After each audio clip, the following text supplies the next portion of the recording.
Hi മക്കളെ, classification of elements and periodicity in properties എന്ന വളരെ ചെറിയ ടോപ്പിക്കാണ് എൻട്രൻസ് പോയിന്റ് ഓഫ് വ്യൂവിൽ നമ്മൾ ഇന്ന് ക്വിക്കായിട്ടൊന്ന് റിവൈസ് ചെയ്യാൻ പോകുന്നത്. നിങ്ങൾക്ക് ആവശ്യമുള്ള കാര്യങ്ങൾ പോയിന്റ് ആയിട്ട് ഞാൻ നിങ്ങളിലേക്ക് എത്തിക്കുന്നുണ്ട്. കൃത്യമായി നോട്ട് എഴുതി മാത്രം കണ്ടിന്യൂ ചെയ്യുക. അപ്പോൾ നോട്ട്ബുക്കും പേനയും ഒക്കെ ഉണ്ടെങ്കിൽ മാത്രമേ വീഡിയോ ഇനി ഇവിടെ നിന്നാണ് കണ്ടിന്യൂ ചെയ്യാവൂ, അല്ലെങ്കിൽ പോസ് ചെയ്തിട്ട് പോയി എടുത്തിട്ട് വാ. പറയുന്ന കാര്യങ്ങളൊന്നും തന്നെ മിസ്സാക്കാൻ പാടില്ല. കഥ പറയുന്നില്ല. Classification of elements and periodicity in properties എന്ന ചാപ്റ്ററിൽ എല്ലാ വർഷവും നീറ്റിനും കീമിനൊക്കെ ചോദിക്കുന്ന ക്വസ്റ്റ്യൻസ് എല്ലാവർക്കും കിട്ടുന്ന ക്വസ്റ്റ്യൻസാണ്. അതിൽ ഭയങ്കര ടഫാക്കാനോ ട്വിസ്റ്റ് ചെയ്യാനോ ഒന്നുമില്ല. അതുകൊണ്ട് എന്താ ചോദിക്കുക എന്നൊക്കെ നമുക്കറിയാം. അതാ പറഞ്ഞുതരാം, അതങ്ങോട്ട് പെറുക്കിയെടുത്തോളണം. ഫസ്റ്റ് ഓഫ് ഓൾ, ഇതിൻ്റെ NCERTയുടെ തുടക്കത്തിൽ അതിൻ്റെ ഒരു ഹിസ്റ്ററി പറയുന്നുണ്ട്, ഓർക്കുന്നുണ്ടല്ലോ. അപ്പോൾ ആ ഹിസ്റ്ററിയിൽ നമുക്ക് പഠിക്കാനുള്ള ആൾക്കാരെ ഞാനൊന്ന് ആദ്യം വൃത്തിയായിട്ടൊന്ന് പറഞ്ഞുതരാം. ആദ്യം തന്നെ പഠിക്കാനുള്ളത് പഠിച്ചു വെച്ചോ, ഡോബറീനിയറിൻ്റെ ട്രയാഡാണ്. ഡോബറീനിയേഴ്സ് ട്രയാഡ് ആദ്യമായിട്ട് ഒരു ക്ലാസിഫിക്കേഷൻ മൂഡിലേക്ക് വന്ന ആളാണ് ഡോബറീനിയർ. ഡോബറീനിയർ ട്രയാഡ് ഉണ്ടാക്കി എന്നുള്ളതാണ് അദ്ദേഹത്തിൻ്റെ കണ്ടുപിടുത്തം. ട്രയാഡ് എന്നാണ്. ട്രയാഡ് എന്ന് പറഞ്ഞാൽ സെറ്റ് ഓഫ് 3 എലമെൻറ്റ്സ് ആണെന്ന് നമുക്കറിയാം. അതിനൊരു എക്സാമ്പിൾ ആയിരുന്നു ലിഥിയം, സോഡിയം, പൊട്ടാസ്യം. പഠിക്കണേ. എന്നിട്ട് അദ്ദേഹം ഒബ്സർവ് ചെയ്തൊരു കാര്യമുണ്ട്. ഒന്നാമത്തെയും മൂന്നാമത്തെയും എലമെൻറ്റുകളുടെ അറ്റോമിക് മാസിൻ്റെ ആവറേജാണ് രണ്ടാമത്തവന് എന്നൊക്കെ നമ്മൾ +1 മുതൽ കേൾക്കുന്നതാണ്. അപ്പോൾ ഞാൻ പെട്ടെന്ന് അത് പറഞ്ഞുവിടാം. ലിഥിയത്തിൻ്റെ അറ്റോമിക് മാസ് 7 ആണ്. അതുപോലെ പൊട്ടാസ്യത്തിൻ്റെ അറ്റോമിക് മാസ് 39 ആണ്. അപ്പോൾ സോഡിയത്തിൻ്റെ അറ്റോമിക് മാസ് എത്രയാണ്? ഇത് രണ്ടും കൂട്ടിയിട്ട് അതിൻ്റെ ആവറേജ് എടുത്താൽ മതി. 7 + 39 / 2 ദാറ്റ് ഈസ് 46 / 2 ദാറ്റ് ഈസ് 23. സോഡിയത്തിൻ്റെ അറ്റോമിക് മാസ് 23 ആണെന്ന് നമുക്കറിയാം. അപ്പോൾ ഇദ്ദേഹം ഉണ്ടാക്കിയ ട്രയാഡുകളിൽ ഒന്നാമത്തെയും മൂന്നാമത്തെയും എലമെൻറ്റുകളുടെ അറ്റോമിക് മാസിൻ്റെ ആവറേജ് ആണ് രണ്ടാമത്തെ എലമെൻറ്റിന് എന്നതാണ് അദ്ദേഹത്തിൻ്റെ കണ്ടുപിടുത്തം. ഡയലോഗൊന്നും വേണ്ടല്ലോ, നമ്മൾ എൻട്രൻസിന് വേണ്ടിയാണല്ലോ പ്രിപ്പയർ ചെയ്യുന്നത്. നിർബന്ധമായി നിങ്ങൾ അറിഞ്ഞിരിക്കേണ്ട ലിഥിയം, സോഡിയം, പൊട്ടാസ്യം അല്ലാത്ത മറ്റു 2 സെറ്റുകൾ കൂടിയുണ്ട്. അപ്പോൾ അതും NCERT പറഞ്ഞിട്ടുണ്ട്, അതുകൊണ്ട് അതൊന്ന് എഴുതിയെടുക്കണം. ക്ലോറിൻ, ബ്രോമിൻ, അയഡിൻ അദ്ദേഹത്തിൻ്റെ മറ്റൊരു സെറ്റ് ഓഫ് ട്രയാഡാണ്. വേറൊന്നാണ് കാൽസ്യം, സ്ട്രോൺഷ്യം, ബേരിയം. ഈ മൂന്നെണ്ണമൊക്കെ അദ്ദേഹത്തിൻ്റെ ട്രയാഡുകൾക്ക് എക്സാമ്പിളാണ്. താഴെ പറയുന്നതിൽ ഏതാണ് ഡോബറീനിയറിൻ്റെ ട്രയാഡ് അല്ലാത്തത് എന്നൊക്കെ ക്വസ്റ്റ്യൻ കാണാറുണ്ട്. അതുകൊണ്ട് അദ്ദേഹം നമുക്ക് പറഞ്ഞു തന്ന ട്രയാഡുകളെല്ലാം നിങ്ങളൊന്ന് നോട്ട് ചെയ്യുന്നത് നന്നായിരിക്കും. അപ്പോൾ ഡോബറീനിയറിൻ്റെ ട്രയാഡ് കഴിഞ്ഞാൽ അടുത്ത പരിപാടിയാണ് ടെലൂറിക് ഹെലിക്സ്. ടെലൂറിക് ഹെലിക്സ് എന്ന വാക്ക് NCERT പറഞ്ഞിട്ടില്ലെങ്കിലും ഒരു സിലിണ്ട്രിക്കൽ ടേബിളിൽ അറേഞ്ച് ചെയ്തിട്ടുണ്ട് എന്നൊരു ഡയലോഗ് NCERT പറയുന്നുണ്ട്. അതിന് അദ്ദേഹം കൊടുത്ത വാക്ക് ടെലൂറിക് ഹെലിക്സ് എന്നാണ്. ആ ടെലൂറിക് ഹെലിക്സ് ഉണ്ടാക്കിയ ആളുടെ പേര് ഷാൻ കുട്ടോയ്സ് എന്നാണ്. പഠിച്ചു വെച്ചോ, ഷാൻ കുട്ടോയ്സ്. ഓക്കെ ആണല്ലോ, ഷാൻ കുട്ടോയ്സ് ആണ്. അവിടെ കൂടുതൽ കഥ പറയാനൊന്നുമില്ല. ഒരു സിലിണ്ട്രിക്കൽ ടേബിളിൽ അറേഞ്ച് ചെയ്തു എന്നുള്ളത് മാത്രമേ ഓർക്കാനുള്ളൂ. അത് ഹെലിക്സ് എന്ന വാക്ക് കേൾക്കുമ്പോൾ തന്നെ നമുക്ക് മനസ്സിലാകും. മൂന്നാമത് നിങ്ങൾ പഠിക്കാനുള്ളത് ന്യൂലാൻഡിൻ്റെ ലോ ഓഫ് ഒക്ടേവ് ആണ്. ലോ ഓഫ് ഒക്ടേവ് എന്താണെന്ന് നിങ്ങൾക്കറിയാം. ഒന്നാമത്തെ എലമെൻറ്റിനും എട്ടാമത്തെ എലമെൻറ്റിനും സിമിലർ പ്രോപ്പർട്ടിയാണ് എന്നതാണ് ലോ ഓഫ് ഒക്ടേവ്. ഒന്നാമത്തെയും എട്ടാമത്തെയും എലമെൻറ്റുകൾക്ക്. അപ്പോൾ രണ്ടാമത്തെ എലമെൻറ്റിനും 9ാമത്തെ എലമെൻറ്റിനും, മൂന്നാമത്തെ എലമെൻറ്റിനും 10ാമത്തെ എലമെൻറ്റിനും, അതായത് എവരി 8th എലമെൻറ്റ് എവിടെ നിന്ന് എണ്ണിയാലും അവിടെ നിന്ന് അങ്ങോട്ടുള്ള 8ാമത്തെ എലമെൻറ്റ് ഈ പറയുന്ന ഒന്നാമത്തെ എലമെൻറ്റുമായിട്ട് സിമിലർ പ്രോപ്പർട്ടി കാണിക്കും എന്നതാണ് ലോ ഓഫ് ഒക്ടേവ്. ഡയലോഗ് നമുക്ക് വേണ്ട, പക്ഷേ അതിൻ്റെ ഒരു ഡീമെറിറ്റ് വളരെ ഇമ്പോർട്ടൻ്റ് ആണ്. ഒന്നാമത്തെ demerit, it is only applicable to elements up to calcium. Calcium വരെയുള്ള എലമെൻറ്റുകൾക്ക് വരെ മാത്രമേ ലോ ഓഫ് ഒക്ടേവ് ആപ്ലിക്കബിൾ ആവുകയുള്ളൂ എന്നത് ഓർത്തു വെച്ചോ. കാൽസ്യം മറക്കരുത്. രണ്ടാമത്തത്, ലോ ഓഫ് ഒക്ടേവ് എന്ന ന്യൂലാൻഡിൻ്റെ ഒക്ടേവ് നിയമം തകിടം മറിഞ്ഞുപോയി. എപ്പോൾ? After the discovery of noble gas. അദ്ദേഹം ഈ തിയറി പറയുന്ന സമയത്ത് നോബിൾ ഗ്യാസിനെ കണ്ടെത്തിയിട്ടില്ലായിരുന്നു. അപ്പോൾ നോബിൾ ഗ്യാസിനെ കണ്ടെത്തിയപ്പോൾ അതിനിടയിലൊക്കെ ഈ നോബിൾ ഗ്യാസ് ഇങ്ങനെ തിരികെ വന്നപ്പോൾ ഇദ്ദേഹം പറഞ്ഞ നിയമം അവിടെ പൊട്ടിപ്പാളീസായിപ്പോയി എന്നുള്ളതാണ് 2 കാര്യം നിങ്ങളിവിടെ ഓർക്കേണ്ടത്. അപ്പോൾ അദ്ദേഹത്തിൻ്റെ 2 ഡീമെറിറ്റ്, ഒന്ന് കാൽസ്യം വരെ പറ്റുള്ളൂ. നോബിൾ ഗ്യാസ് വന്നതിൽ പിന്നെ ഈ ലോക്ക് എന്തില്ലാതായിപ്പോയി? അടിസ്ഥാനമില്ലാതായിപ്പോയി. നാലാമത് നിങ്ങൾ പഠിക്കേണ്ടത് ആരാണ്? ലോദർമെയറിൻ്റെ ക്ലാസിഫിക്കേഷനാണ്. ലോദർമെയറിൻ്റെ ക്ലാസിഫിക്കേഷനിൽ ഒരൊറ്റ വാക്കാണ് നിങ്ങൾ പഠിക്കാനുള്ളത്. അതെന്താ അറിയോ? He plotted A graph. അതാണ് നിങ്ങൾ പഠിക്കാനുള്ളത്. Plotted A graph. ബാക്കിയുള്ള ആൾക്കാരൊന്നും ചെയ്തിട്ടില്ലാത്തൊരു കലാപരിപാടി ലോദർമേർ ചെയ്തിട്ടുണ്ട്. അദ്ദേഹം ഒരു ഗ്രാഫ് വരച്ചു. ആ ഗ്രാഫിൻ്റെ ആക്സിസുകൾ ഓർത്തോളണേ. ഒരു ആക്സിസിൽ പ്രോപ്പർട്ടീസാണ്. അത് അറ്റോമിക് റേഡിയസ് ആവാം, ബെൽറ്റിംഗ് പോയിന്റ് ആകാം, ബോയിലിംഗ് പോയിന്റ് ആവാം, അതുപോലെ വാലൻസി ആവാം, അതുപോലെ അസിഡിറ്റി, ബേസിസിറ്റി, അങ്ങനെയുള്ള പ്രോപ്പർട്ടീസ് ഒക്കെയാണ് അദ്ദേഹം ഒരു ആക്സിസിൽ എടുത്തത്. മറ്റേ ആക്സിസ് ആണ് ഏറ്റവും ഇമ്പോർട്ടൻറ്റ്, അറ്റോമിക് മാസ് ആണ്. ആരാടാ? അറ്റോമിക് മാസ് ആണ്. അപ്പോൾ അറ്റോമിക് മാസും പ്രോപ്പർട്ടീസും തമ്മിലുള്ള ഒരു ഗ്രാഫ് വരച്ചു എന്നതാണ് ലോദർമേറിൻ്റെ കോൺട്രിബ്യൂഷൻ. ഗ്രാഫ് എങ്ങനെ, അതൊന്നും നമ്മൾ പഠിക്കണ്ട. ഇദ്ദേഹം അങ്ങനെ ഒരു ഗ്രാഫ് വരച്ചു എന്നുള്ളതാണ് നിങ്ങൾ അതിൽ മനസ്സിലാക്കേണ്ടത്. നെക്സ്റ്റ്, അഞ്ചാമതായിട്ട് പഠിക്കാനുള്ളത് ഇമ്പോർട്ടൻ്റ് വൺ, അയാളാണ് മെൻഡലീവ്.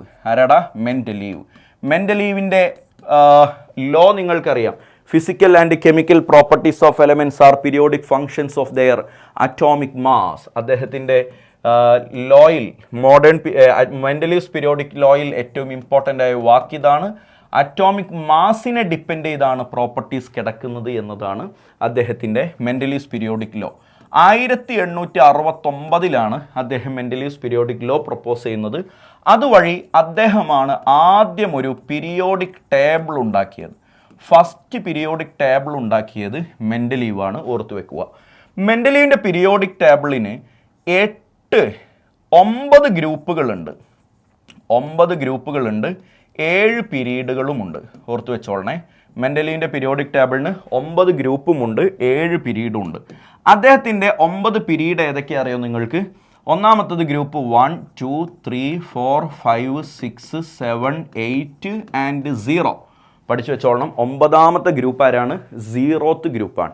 ആ 0th ഗ്രൂപ്പിൽ അദ്ദേഹം ഇൻട്രൊഡ്യൂസ് ചെയ്തത് നോബിൾ ഗ്യാസുകളെയാണ്. ആരാണ് മോനെ? Noble gas. ഓർത്ത് വെച്ചോളണേ. അപ്പോൾ മെൻഡലീവിൻ്റെ പീരിയോഡിക് ടേബിളിന് 9 ഗ്രൂപ്പ് ഉണ്ട്. അതിൻ്റെ നമ്പർ പറഞ്ഞു. അതിന് നോബിൾ ഗ്യാസ് ആണ് 0th ഗ്രൂപ്പിലുള്ളത്. അതിൽ മോനെ 8ാമത്തെയും 0th ഗ്രൂപ്പും അല്ലാത്തത് except 8th and 0th group, ബാക്കി എത്ര ഉണ്ടാവും? 6 ഉണ്ടാവില്ലേ? അഥവാ 1, 2, 3, 4, 5, 6, 7 അല്ലേ? ബാക്കി 6 അല്ല, ബാക്കി 7 ഉണ്ടാവും. ഈ 7 അദ്ദേഹം എന്ത് ചെയ്തു അറിയോ? സബ് ഡിവൈഡ് ചെയ്തു. ഓർത്ത് വെച്ചോളണേ, ഇദ്ദേഹം സബ് ഡിവൈഡ് ചെയ്തിട്ടുണ്ട്. അപ്പോൾ ഗ്രൂപ്പ് 1 തന്നെ 1A 1B, 2 തന്നെ 2A 2B, 3 തന്നെ 3A 3B, അങ്ങനെ സബ് ഡിവൈഡ് ചെയ്തിട്ടുണ്ട് ഇൻറ്റു A ആൻഡ് B. അപ്പോൾ ഗ്രൂപ്പ് 5-ന് എയും ബിയും ഉണ്ട്, ഗ്രൂപ്പ് 6-ന് എയും ബിയും ഉണ്ട്, ഗ്രൂപ്പ് 7-ന് എയും ബിയും ഉണ്ട്, ഗ്രൂപ്പ് 8-നും ഗ്രൂപ്പ് 0-ക്കും എയും ബിയും ഇല്ല. അതൊന്ന് ഓർത്ത് വെച്ചേക്ക്. അങ്ങനെ മെൻഡലീവ് പീരിയോഡിക് ടേബിൾ ഉണ്ടാക്കിയപ്പോൾ അതിലുള്ള ലാസ്റ്റ് എലമെൻ്റ് ആരാണെന്ന് ഓർത്ത് വെച്ചോ. അതിലുള്ള ലാസ്റ്റ് എലമെൻറ്റ് യുറേനിയം ആണ്. Last element in Mendeleev's periodic table യുറേനിയമാണ്. മെൻഡലീവ് അങ്ങനെ പീരിയോഡിക് ടേബിൾ ഉണ്ടാക്കിയപ്പോൾ അദ്ദേഹത്തിൻ്റെ കുറേ മെറിറ്റുകളൊക്കെ നിങ്ങൾക്കറിയാം. അദ്ദേഹം ഒരേപോലെയുള്ള എലമെൻറ്റുകളെ ഒരേ ഗ്രൂപ്പിലിട്ടു. അപ്പോൾ നമുക്ക് എൻട്രൻസ് പോയിന്റ് ഓഫ് വ്യൂവിലാണ് കേട്ടോ നമ്മളിതിനെ നോക്കണം. ഒരു ടോപ്പിക്ക് പഠിക്കുമ്പോൾ ഇതിൽ നിന്ന് എങ്ങനെ എൻട്രൻസിന് ക്വസ്റ്റ്യൻ ചോദിക്കാം എന്നുള്ളത് ഓർത്തിട്ട് പഠിക്കുകയാണെങ്കിൽ ചിലതൊക്കെ നമുക്ക് പഠിക്കണ്ട എന്ന് തോന്നും. അവിടെ ഇമ്പോർട്ടൻ്റ് ആയിട്ട് പഠിച്ചു വെക്കേണ്ടതാണ്. കണ്ടെത്താനിരിക്കുന്ന ചില എലമെൻറ്റുകൾക്ക് അദ്ദേഹം സ്പേസ് വിട്ട കഥകളൊക്കെ നിങ്ങൾക്കറിയാം. ഇനി വരാനിരിക്കുന്ന ഒരു എലമെൻറ്റ്, അതിന് എക്സാമ്പിളാണ് അദ്ദേഹം അന്ന് അതിനെ എക്കാ അലുമിനിയം എന്ന് പേര് വിളിച്ചു. ഓർമ്മയില്ലേടാ? എക്കാ അലുമിനിയം എന്ന് പേര് വിളിച്ചു. എക്കാ അലുമിനിയം എന്ന് അദ്ദേഹം പേര് വിളിച്ചത് ഇന്ന് ആരാണെന്ന് നിങ്ങൾക്കറിയാം. ആരാണ്? ഗാലിയം ആണ്. ഓർത്തോളണേ, ഗാലിയമാണ്. അപ്പോൾ ആരാണ് എക്കാ അലുമിനിയം എന്ന് ചോദിക്കും. അതുപോലെ എക്കാ സിലിക്കൺ ആരാണ് എന്ന് ചോദിക്കും. എക്കാ സിലിക്കൺ അദ്ദേഹത്തിൻ്റെ പീരിയോഡിക് ടേബിളിൽ അദ്ദേഹം ഒരു സ്പേസ് വിട്ടു. അവിടെ ഒരാൾ വരാനുണ്ട് എന്ന് അദ്ദേഹം പറഞ്ഞു. അത് ജർമാനിയമാണ്.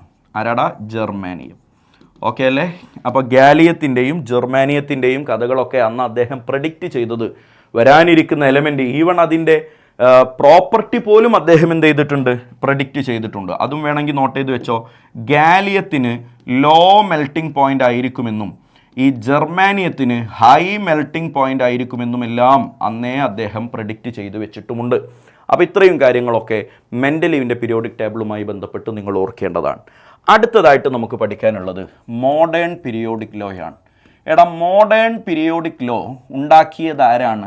മോഡേൺ പീരിയോഡിക് ലോ ഉണ്ടാക്കിയ സയൻറ്റിസ്റ്റിൻ്റെ പേര് ഹെൻറി മോസ്ലി ആണ്. മറക്കരുത്, ഹെൻറി മോസ്ലി ആണ്. ആ ഹെൻറി മോസ്ലി ഒരു ഗ്രാഫിൽ നിന്നാണ് മോഡേൺ പീരിയോഡിക് ലോ ഉണ്ടാക്കിയത്. ആ ഗ്രാഫ് ഇങ്ങനെയാണ്.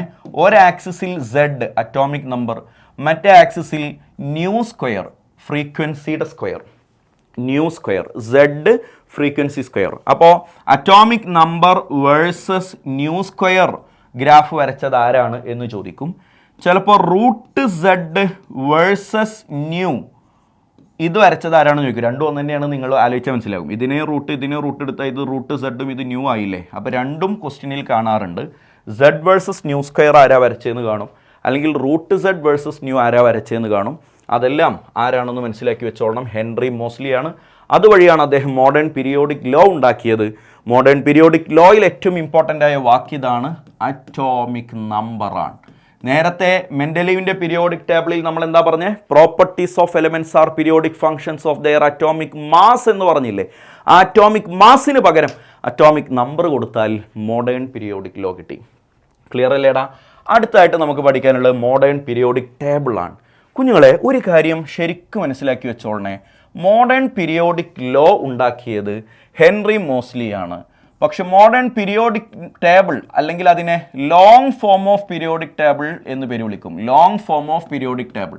ഈ long form of periodic table ഉണ്ടാക്കിയത് നീൽസ് ബോറാണ്. മറക്കരുത്, നീൽസ് ബോറാണ്. Long form of periodic table ഉണ്ടാക്കിയത് ഹെൻറി മോസ്ലി അല്ല. ആരാണ്? നീൽസ് ബോറാണ്. നിങ്ങൾക്കറിയാം, ഇന്ന് നമ്മുടെ കയ്യിലുള്ള പീരിയോഡിക് ടേബിളാണ് ഈ long form of periodic table എന്ന പേരിൽ അറിയപ്പെടുന്നത്. അതിൽ 18 ഗ്രൂപ്പ് ഉണ്ട് എന്ന് നിങ്ങൾക്കറിയാം. അതിൽ 7 പീരീഡ് ഉണ്ട് എന്ന് നിങ്ങൾക്കറിയാം. അതിൽ 4 ബ്ലോക്ക് ഉണ്ട് എന്നും നിങ്ങൾക്കറിയാം. ക്ലിയർ അല്ലേടാ? അതിനൊക്കെ ഒന്ന് ഡീറ്റെയിൽ ആയിട്ട് നമ്മളൊന്ന് പഠിക്കാൻ പോവുകയാണ്. എല്ലാവരും ആദ്യം ഗ്രൂപ്പ് എന്നൊന്ന് ഹെഡിങ് എഴുതൂ. ഒന്നാമത്തെ ഗ്രൂപ്പിനെ നമ്മൾ എന്താ പേര് വിളിക്കുക? Alkali metals. ഈ പേരുകളൊന്ന് ഓർത്ത് വെച്ചേ, ആൽക്കലി മെറ്റൽസ്. രണ്ടാമത്തെ ഗ്രൂപ്പിന് എന്താ പേര് വിളിക്കുക? ആൽക്കലൈൻ എർത്ത് മെറ്റൽസ് എന്ന് പേര് വിളിക്കും. Alkaline earth metals.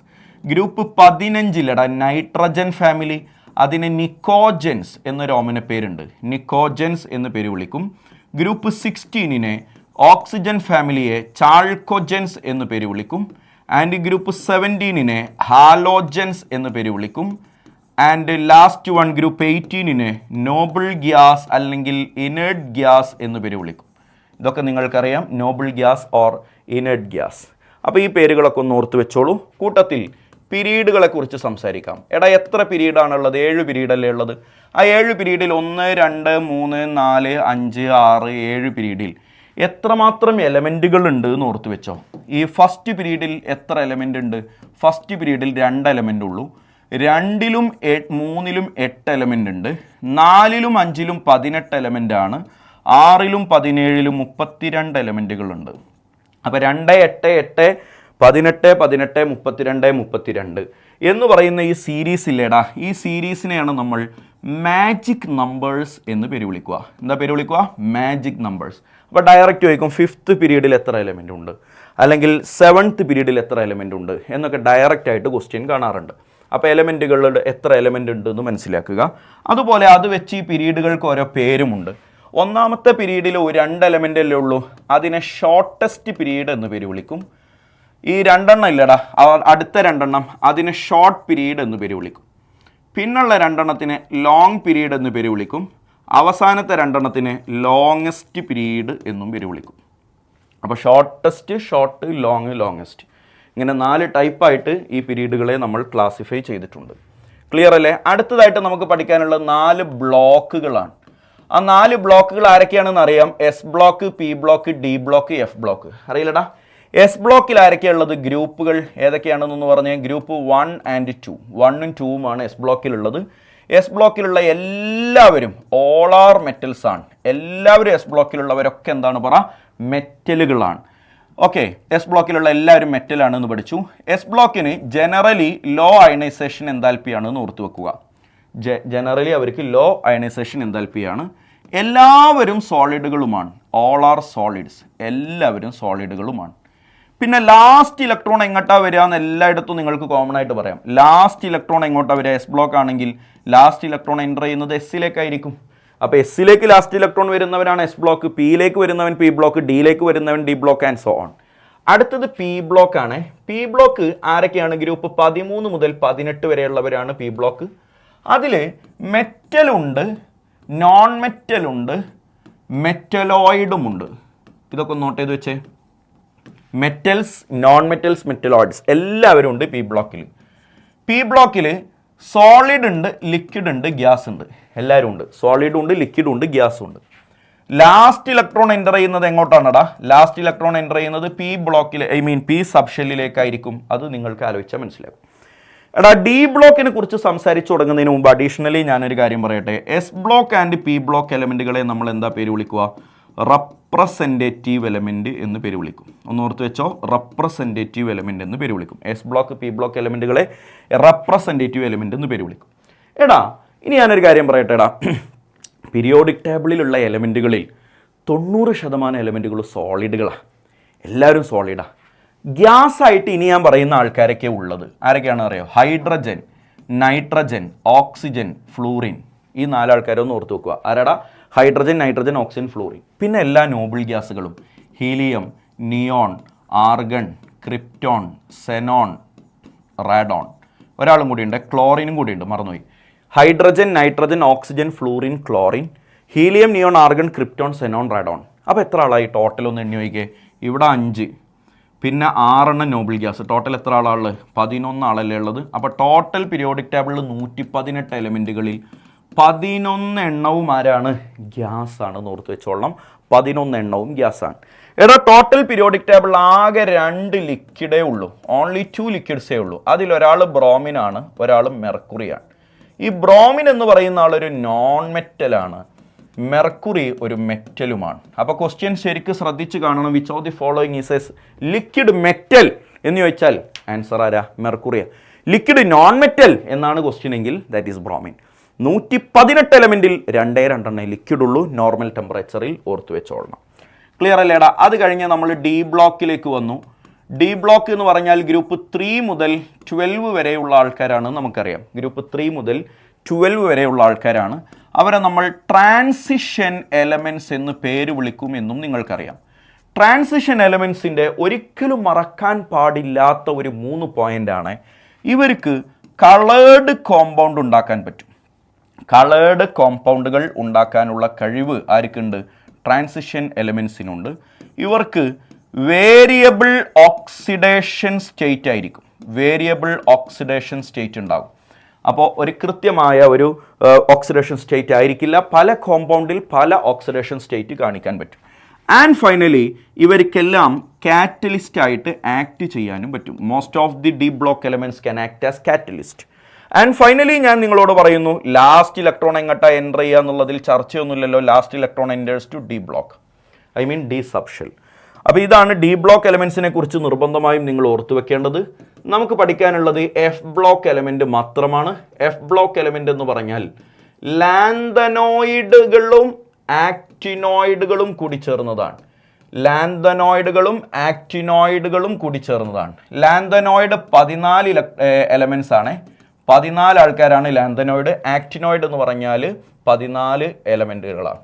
അപ്പോൾ 14 ടോട്ടൽ 28 എലമെൻറ്റുകളാണ് എഫ് ബ്ലോക്ക് എലമെൻറ്റിലുള്ളത്. ആരൊക്കെയാണ് ലാന്തനോയിഡിലെ 14 എലമെൻറ്റ്?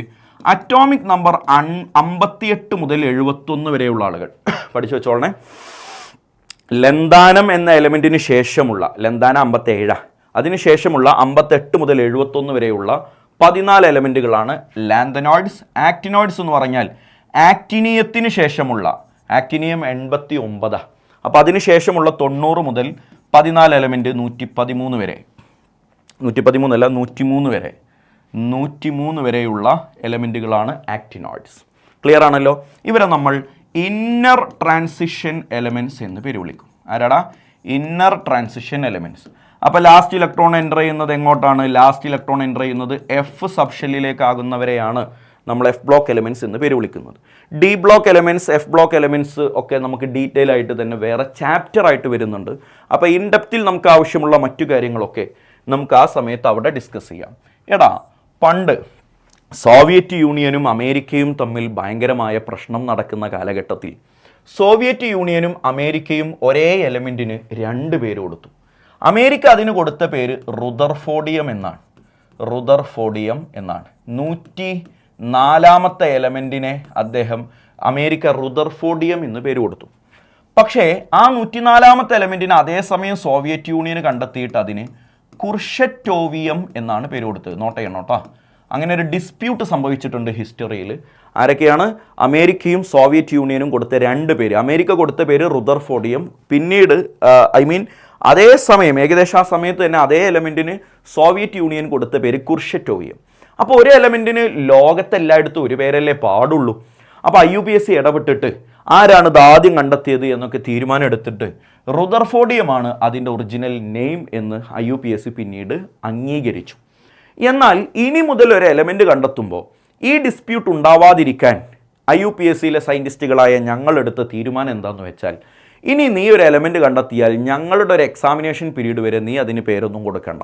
ഞങ്ങൾ അതൊന്ന് അനൗൺസ് ചെയ്യട്ടെ, ഇങ്ങനെ ഒരു എലമെൻറ്റ് മലപ്പുറത്ത് ഒരാൾ കണ്ടെത്തിയിട്ടുണ്ട്, വേറെ ആർക്കും ഇതിൽ ഒബ്ജക്ഷൻ ഒന്നും ഇല്ലല്ലോ, നിങ്ങളാരും കണ്ടെത്തിയിട്ടൊന്നും ഇല്ലല്ലോ, അങ്ങനെ ഞാൻ തന്നെയാണ് ആ എലമെൻറ്റ് കണ്ടെത്തിയത് എന്ന് ഉറപ്പിച്ചതിന് ശേഷം മാത്രമേ ഞാൻ സജസ്റ്റ് ചെയ്യുന്ന പേര് അതിനിടാൻ പാടുള്ളൂ.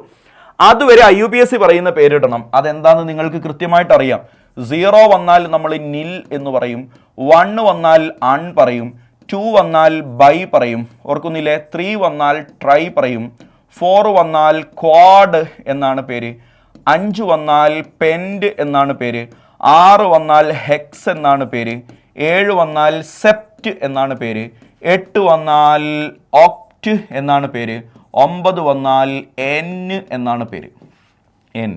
ഇനി ഞാനൊരു എലമെൻറ്റ് 123ാമത്തെ എലമെൻറ്റിനെ ഞാൻ കണ്ടെത്തിയാൽ IUPAC അതിനെന്ത് പേര് വിളിക്കും? 1 വന്നതുകൊണ്ട് അൺ, 2 വന്നതുകൊണ്ട് ബൈ, 3 വന്നതുകൊണ്ട് ട്രൈ, അവസാനം ഒരു UM, അൺ ബൈ ട്രൈയം എന്ന് അതിന് പേര് വിളിക്കും. അതിൻ്റെ സിമ്പലായിട്ട് UBT എന്ന് റെപ്രസെൻ്റ് ചെയ്യും. അണ്ണിൻ്റെ U, ബൈയുടെ B, ട്രൈയുടെ T. നിങ്ങൾക്കറിയാം. ഒരു തവണ പരീക്ഷയ്ക്ക് ചോദിച്ചത് ഇതായിരുന്നു, അണ്ണിലുണ്ണിയം എന്നൊരു എലമെൻറ്റിനെ കണ്ടെത്തിയാൽ അതിൻ്റെ IUPAC അറ്റോമിക് നമ്പർ എത്ര? എടാ, അണ്ണ് വന്നാൽ 1, നില്ല് വന്നാൽ 0, അണ്ണ് വന്നാൽ 1, വീണ്ടും 101 എന്ന് വരും. ക്ലിയർ അല്ലേ? അപ്പോൾ അത് തിരിച്ചും മറിച്ചും തിരിച്ചൊക്കെ പരീക്ഷയ്ക്ക് കാണാറുണ്ട്. സിമ്പിളാണ്, ചോദിച്ചാൽ നിങ്ങളുടെ ഭാഗ്യം എന്നങ്ങോട്ട് കൂട്ടിയാൽ മതി. എടാ മോനെ, അങ്ങനെ പീരിയോഡിസിറ്റി ഒക്കെ നമ്മൾ ക്ലാസിഫിക്കേഷൻ ഓഫ് എലമെൻറ്റ്സ് എന്നൊരു പാർട്ട് ഇവിടെ ഞാൻ അവസാനിപ്പിക്കുകയാണ്. ഇനി പീരിയോഡിസിറ്റിയിലേക്ക് കിടക്കുകയാണ്. ചിലർക്കൊരു ഡൗട്ട് ഉണ്ടാകും, സാറേ ഈ ഇലക്ട്രോണിക് കോൺഫിഗറേഷൻ, ഒരു എലമെൻറ്റ് കിട്ടിയാൽ ഇലക്ട്രോണിക് കോൺഫിഗറേഷൻ കാണാൻ, എന്നിട്ട് അതിൻ്റെ ഗ്രൂപ്പ്, പീരീഡ്, ബ്ലോക്ക് ഒക്കെ കാണാൻ എളുപ്പവഴിയൊന്നുമില്ല. ഉണ്ട്. വളരെ സിമ്പിളായിട്ട് 1 മിനിറ്റിൽ അതിൻ്റെ ആൻസർ കാണാനുള്ള ഒരു എളുപ്പവഴിയുണ്ട്. അത് നമ്മൾ ഓൾറെഡി നമ്മുടെ യൂട്യൂബ് ചാനലിൽ അപ്ലോഡ് ചെയ്തതുകൊണ്ട് ഞാൻ ഇവിടെ സമയം കളയുന്നില്ല. ഐ ബട്ടണിൽ ഞാൻ അതിൻ്റെ ലിങ്ക് കൊടുക്കുന്നുണ്ട്. നിങ്ങൾക്ക് കൃത്യമായിട്ട് ആ സമയത്ത് എന്ത് ചെയ്യാം, അത് ആവശ്യമുള്ളവർ ആ വീഡിയോ ഒന്ന് എടുത്ത് കാണുക. ഏത് എലമെൻറ്റ് തന്നാലും 1 മിനിറ്റിനുള്ളിൽ നിങ്ങൾക്ക് അതിൻ്റെ ആൻസർ കാണാൻ പറ്റും. കുറേ പഴയ വീഡിയോ ആണ്. നമ്മളെ യൂട്യൂബ് ചാനലൊക്കെ തുടങ്ങിയ കാലത്തുള്ള ഒരു പഴമ അതിനുണ്ടാകും. അതിൻ്റെ ഒരു പഴക്കത്തിൻ്റെ ഒരു സ്മെല്ല് നിങ്ങൾക്ക് ആ വീഡിയോ കാണുമ്പോൾ കിട്ടും. പക്ഷേ കണ്ടൻറ്റ് അതിലുണ്ട്. ഞാനിപ്പോൾ തിരുത്താനൊന്നും ഭയങ്കര. നമുക്ക് അടുത്തയിലേക്ക് പോകാം. പീരിയോഡിസിറ്റി നോക്കിക്കടാ. പീരിയോഡിസിറ്റി എന്ന് പറഞ്ഞാൽ എന്താ? നമുക്ക് 6 പീരിയോഡിസിറ്റിയാണ് കേട്ടോ പഠിക്കാനുള്ളത്. 6 പീരിയോഡിസിറ്റി ഞാനിവിടെ എഴുതുന്നുണ്ട്. ആരും എഴുതരുത്, നോക്കിയിരിക്കുക. ഒന്ന് അറ്റോമിക് റേഡിയസ്. ആരാമോനെ? Atomic radius. Second one ionic radius.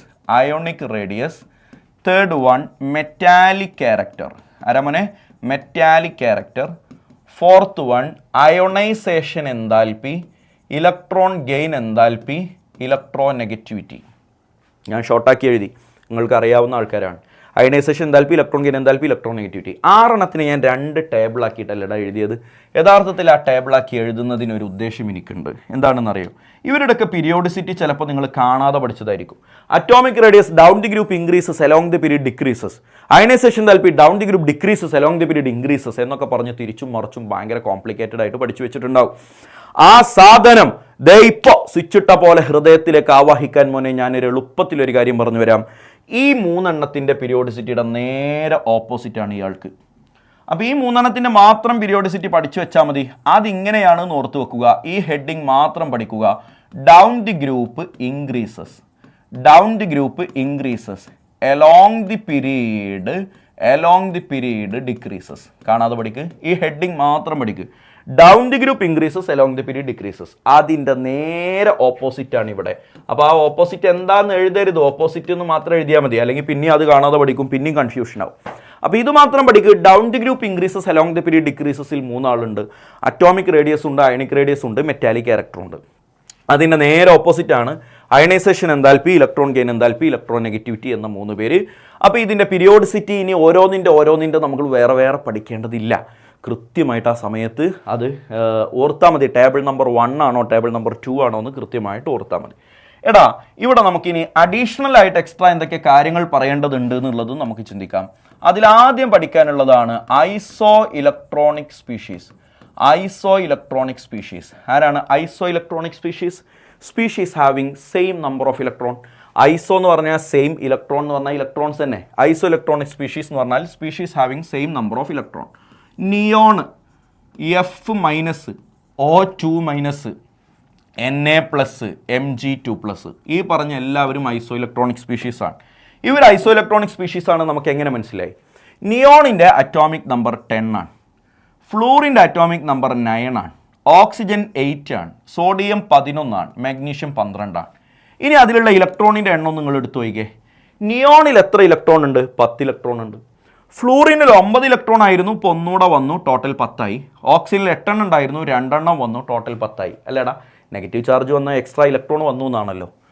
സോഡിയത്തിൽ 11 electron ഉണ്ടായിരുന്നു, അതിൽ നിന്ന് 1 പോയി, ബാക്കി 10. മാഗ്നീഷ്യത്തിൽ 2 എണ്ണം ഉണ്ടായിരുന്നു, ഇന്ന് 2 പോയി, ബാക്കി 10. ചുരുക്കം പറഞ്ഞാൽ ഈ കാണുന്ന എല്ലാ കിടതാപ്പുകളിലും എല്ലാവരിലും ഒരേ നമ്പർ ഓഫ് ഇലക്ട്രോൺസ് ആണ്. ഇതിൽ ഏറ്റവും കൂടുതൽ സൈസ് ആർക്കാണ് കൂടുതൽ, ആർക്കാ കുറവ് എന്ന് ചോദിക്കും. എടാ, ഇതിൻ്റെ സൈസിൻ്റെ ഓർഡറിൽ അറേഞ്ച് ചെയ്യാൻ നിങ്ങൾ ഇത് ഓർത്താൽ മതി. Size directly proportional to negative charge, but size inversely proportional to positive charge. അപ്പോൾ അത് വെച്ചൊന്ന് ഓർഡർ ഉണ്ടാക്കി. ഏറ്റവും വലുതാരാ? ഏറ്റവും കൂടുതൽ നെഗറ്റീവ് ചാർജ് ഉള്ളവൻ O2-, പിന്നെ F-, പിന്നെ നിയോൺ, പിന്നെ സോഡിയം പ്ലസ്. കണ്ടോ, പോസിറ്റീവ് ചാർജ് ഉണ്ടാകുന്നതിനനുസരിച്ച് സൈസ് കുറഞ്ഞു വരും. Mg2+ ആണ് ഇതിൽ ഏറ്റവും ചെറുത് എന്ന് നിങ്ങൾക്ക് മനസ്സിലാക്കാൻ പറ്റും. ക്ലിയർ അല്ലേടാ? അടുത്തതായിട്ട് നമുക്ക് പഠിക്കാനുള്ള വേറൊരു കാര്യമുണ്ട്. ഇതാ ശരിക്ക് ശ്രദ്ധിച്ച് പഠിച്ചോ. അയണൈസേഷൻ എന്താൽപ്പി നമുക്കൊന്ന് ഡീറ്റെയിൽ ആയിട്ട് സംസാരിക്കാനുണ്ട്. ആരാടാ? അയണൈസേഷൻ എന്താൽപ്പി. അയണൈസേഷൻ എന്താൽപ്പി എന്ന് പറഞ്ഞാൽ എന്താ? ഒരു എലമെൻറ്റ് അതിൽ നിന്നും ഒരു ഇലക്ട്രോണിനെ റിമൂവ് ചെയ്യാൻ ചിലവാകുന്ന എനർജിയാണ് അയണൈസേഷൻ എന്താൽപ്പി. എന്താ ഞാൻ പറഞ്ഞേ? ഒരു എലമെൻറ്റിൽ നിന്നും ഒരു ഇലക്ട്രോണിനെ റിമൂവ് ചെയ്യാൻ ചിലവാകുന്ന എനർജി. കണ്ടീഷനുണ്ട്, ആ എലമെൻറ്റ് ഗേഷ്യസ് സ്റ്റേറ്റിലായിരിക്കണം. ഇത് സോളിഡ് ആണെങ്കിൽ അതിൻ്റെ പേര് അയണൈസേഷൻ എന്താൽപ്പി എന്നല്ല. അപ്പോൾ ഒരു എലമെൻറ്റ് പഠിച്ചു വെച്ചോ, ഒരു എലമെൻറ്റ് അതിൽ നിന്നും ഒരു ഇലക്ട്രോണിനെ റിമൂവ് ചെയ്യാൻ വേണ്ട എനർജിയാണ് അയണൈസേഷൻ എന്താൽപ്പി. എലമെൻറ്റിൽ നിന്ന് ഒരു ഇലക്ട്രോണിനെ റിമൂവ് ചെയ്യാൻ വേണ്ട എനർജിയാണ് അയണൈസേഷൻ എന്താൽപ്പി. അപ്പോൾ ഒരു ഇലക്ട്രോണിനെ റിമൂവ് ചെയ്താൽ ആ എലമെൻറ്റിന് ഒരു പോസിറ്റീവ് ചാർജ് കിട്ടൂലേ? എടാ, എനിക്ക് പ്രാന്താണല്ലോ, ഞാൻ എന്ത് ചെയ്തു അറിയോ? ആ പോസിറ്റീവ് ചാർജ് കിട്ടിയ സ്പീഷീസ് ഇല്ലേടാ, അതിൽ നിന്ന് ഞാൻ വീണ്ടും ഒരു ഇലക്ട്രോണിനെ റിമൂവ് ചെയ്തു. അപ്പോൾ വീണ്ടും ഒരു ഇലക്ട്രോണിനെ റിമൂവ് ചെയ്യുമ്പോൾ അത് A2+ ആയി മാറൂലേ കുഞ്ഞ്? ശരിയല്ലേ? അതിന് ചിലവാകുന്ന എനർജിയെ ഞാൻ സെക്കൻഡ് അയണൈസേഷൻ എന്താൽപ്പി എന്നാ പേര് വിളിക്കുക. അപ്പോൾ ഒന്നാമത്തെ ഇലക്ട്രോണിനെ പുറത്തിറക്കാൻ വേണ്ട എനർജിയാണ് ഫസ്റ്റ് അയണൈസേഷൻ എന്താൽപ്പി. രണ്ടാമത്തെ ഇലക്ട്രോണിനെ പുറത്തിറക്കാൻ വേണ്ട എനർജിയാണ് സെക്കൻഡ് അയണൈസേഷൻ എന്താൽപ്പി. അപ്പോൾ തേർഡ് അയണൈസേഷൻ എന്താൽപ്പി എന്താ നിങ്ങൾക്ക് മനസ്സിലായി? രണ്ടാമത്തെ ഇലക്ട്രോണിനെ പുറത്തിറക്കിയതിന് ശേഷം കിട്ടിയ സ്പീഷീസിൽ നിന്ന് വീണ്ടും ഒരു ഇലക്ട്രോണിനെയും കൂടി റിമൂവ് ചെയ്തിട്ട് അത് A3+ ആക്കി മാറ്റാൻ ചിലവാകുന്ന എനർജിയാണ് തേർഡ് അയണൈസേഷൻ എന്താൽപ്പി. കണ്ടീഷൻ, ഈ പറയുന്ന സ്പീഷീസുകളെല്ലാം ഗേഷ്യസ് ഫോമിലായിരിക്കണം. And the most important thing നോക്കി വെച്ചോ, ഓൾവേസ് എല്ലായ്പ്പോഴും ഒന്നാമത്തെ ഇലക്ട്രോണിനെ പുറത്തിറക്കാൻ വേണ്ട എനർജിയേക്കാൾ കൂടുതലായിരിക്കും രണ്ടാമത്തെ ഇലക്ട്രോണിനെ പുറത്തിറക്കാൻ വേണ്ട എനർജി. ഓൾവേസ്, എപ്പോഴും അങ്ങനെയാണ്, മറക്കരുത്, എപ്പോഴും അങ്ങനെയാണ്, വിത്തൗട്ട് എക്സെപ്ഷൻ. അപ്പോൾ രണ്ടാമത്തെ ഇലക്ട്രോണിനെ പുറത്തിറക്കാൻ വേണ്ട എനർജിയേക്കാൾ കൂടുതലായിരിക്കും മൂന്നാമത്തെ ഇലക്ട്രോണിനെ പുറത്തിറക്കാൻ വേണ്ട energy, and so on. Clear ആണല്ലോ? ഇതിനെയാണ് നമ്മൾ സക്സസീവ് അയണൈസേഷൻ എന്താൽപ്പി എന്ന് പേര് വിളിക്കുക. എന്താ പേര് വിളിക്കുക? Successive ionisation enthalpy. ഈ സക്സസീവ് അയണൈസേഷൻ എന്താൽപ്പി വെച്ചിട്ട് നമ്മളോടൊരു ക്വസ്റ്റ്യൻ ചോദിക്കാറുണ്ട്. IE1, IE2, IE3, IE4 ഒക്കെ വാല്യൂ തരും. എ എന്ന് പറയുന്ന ഒരു എലമെൻറ്റും ബി എന്ന് പറയുന്ന ഒരു എലമെൻറ്റും ഉണ്ടെന്ന് വിചാരിച്ചോ. ഇവരുടെ ഒക്കെ വാല്യൂ തന്നിട്ട് ഇതിലെത്ര ഇതിലെത്ര വാലൻസ് ഇലക്ട്രോൺ ഉണ്ട് എന്നൊക്കെ ചോദിച്ചോളയും. എത്ര വാലൻസ് ഇലക്ട്രോൺ ഉണ്ട്? സിമ്പിളാണ്, കണ്ടോട്ടോ. ഞാൻ വെറുതെ കുറച്ച് വാല്യൂ എഴുതാണ്. ഇവിടെ ഒരു 500, ഇവിടെ ഒരു 600, ഇവിടെ ഒരു 2100, ഇവിടെ 2300.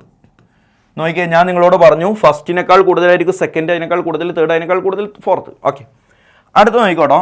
540, 3600, 4100, 4400. നിങ്ങളൊന്ന് നോക്കിക്കേടാ, ഇവിടെയൊക്കെ അങ്ങനെ തന്നെയാണ്. ഫസ്റ്റ്, സെക്കൻഡ്, തേർഡ്, ഫോർത്ത് എന്നുള്ളതിൽ കൂടി കൂടി പോവാണ്. ക്വസ്റ്റ്യൻ എന്തായിരുന്നു? ഇതിലുള്ള വാലൻസ് ഇലക്ട്രോൺസ് എത്ര? വാലൻസ് ഇലക്ട്രോൺസ് എത്ര? കുഞ്ഞുങ്ങളെ, ഈ ടൈപ്പ് ഓഫ് ക്വസ്റ്റ്യൻ ആൻസർ ചെയ്യാൻ ഞാനൊരു സിമ്പിൾ ട്രിക്ക് പറഞ്ഞുതരാം. നിങ്ങൾ ശ്രദ്ധിച്ചു നോക്കുക.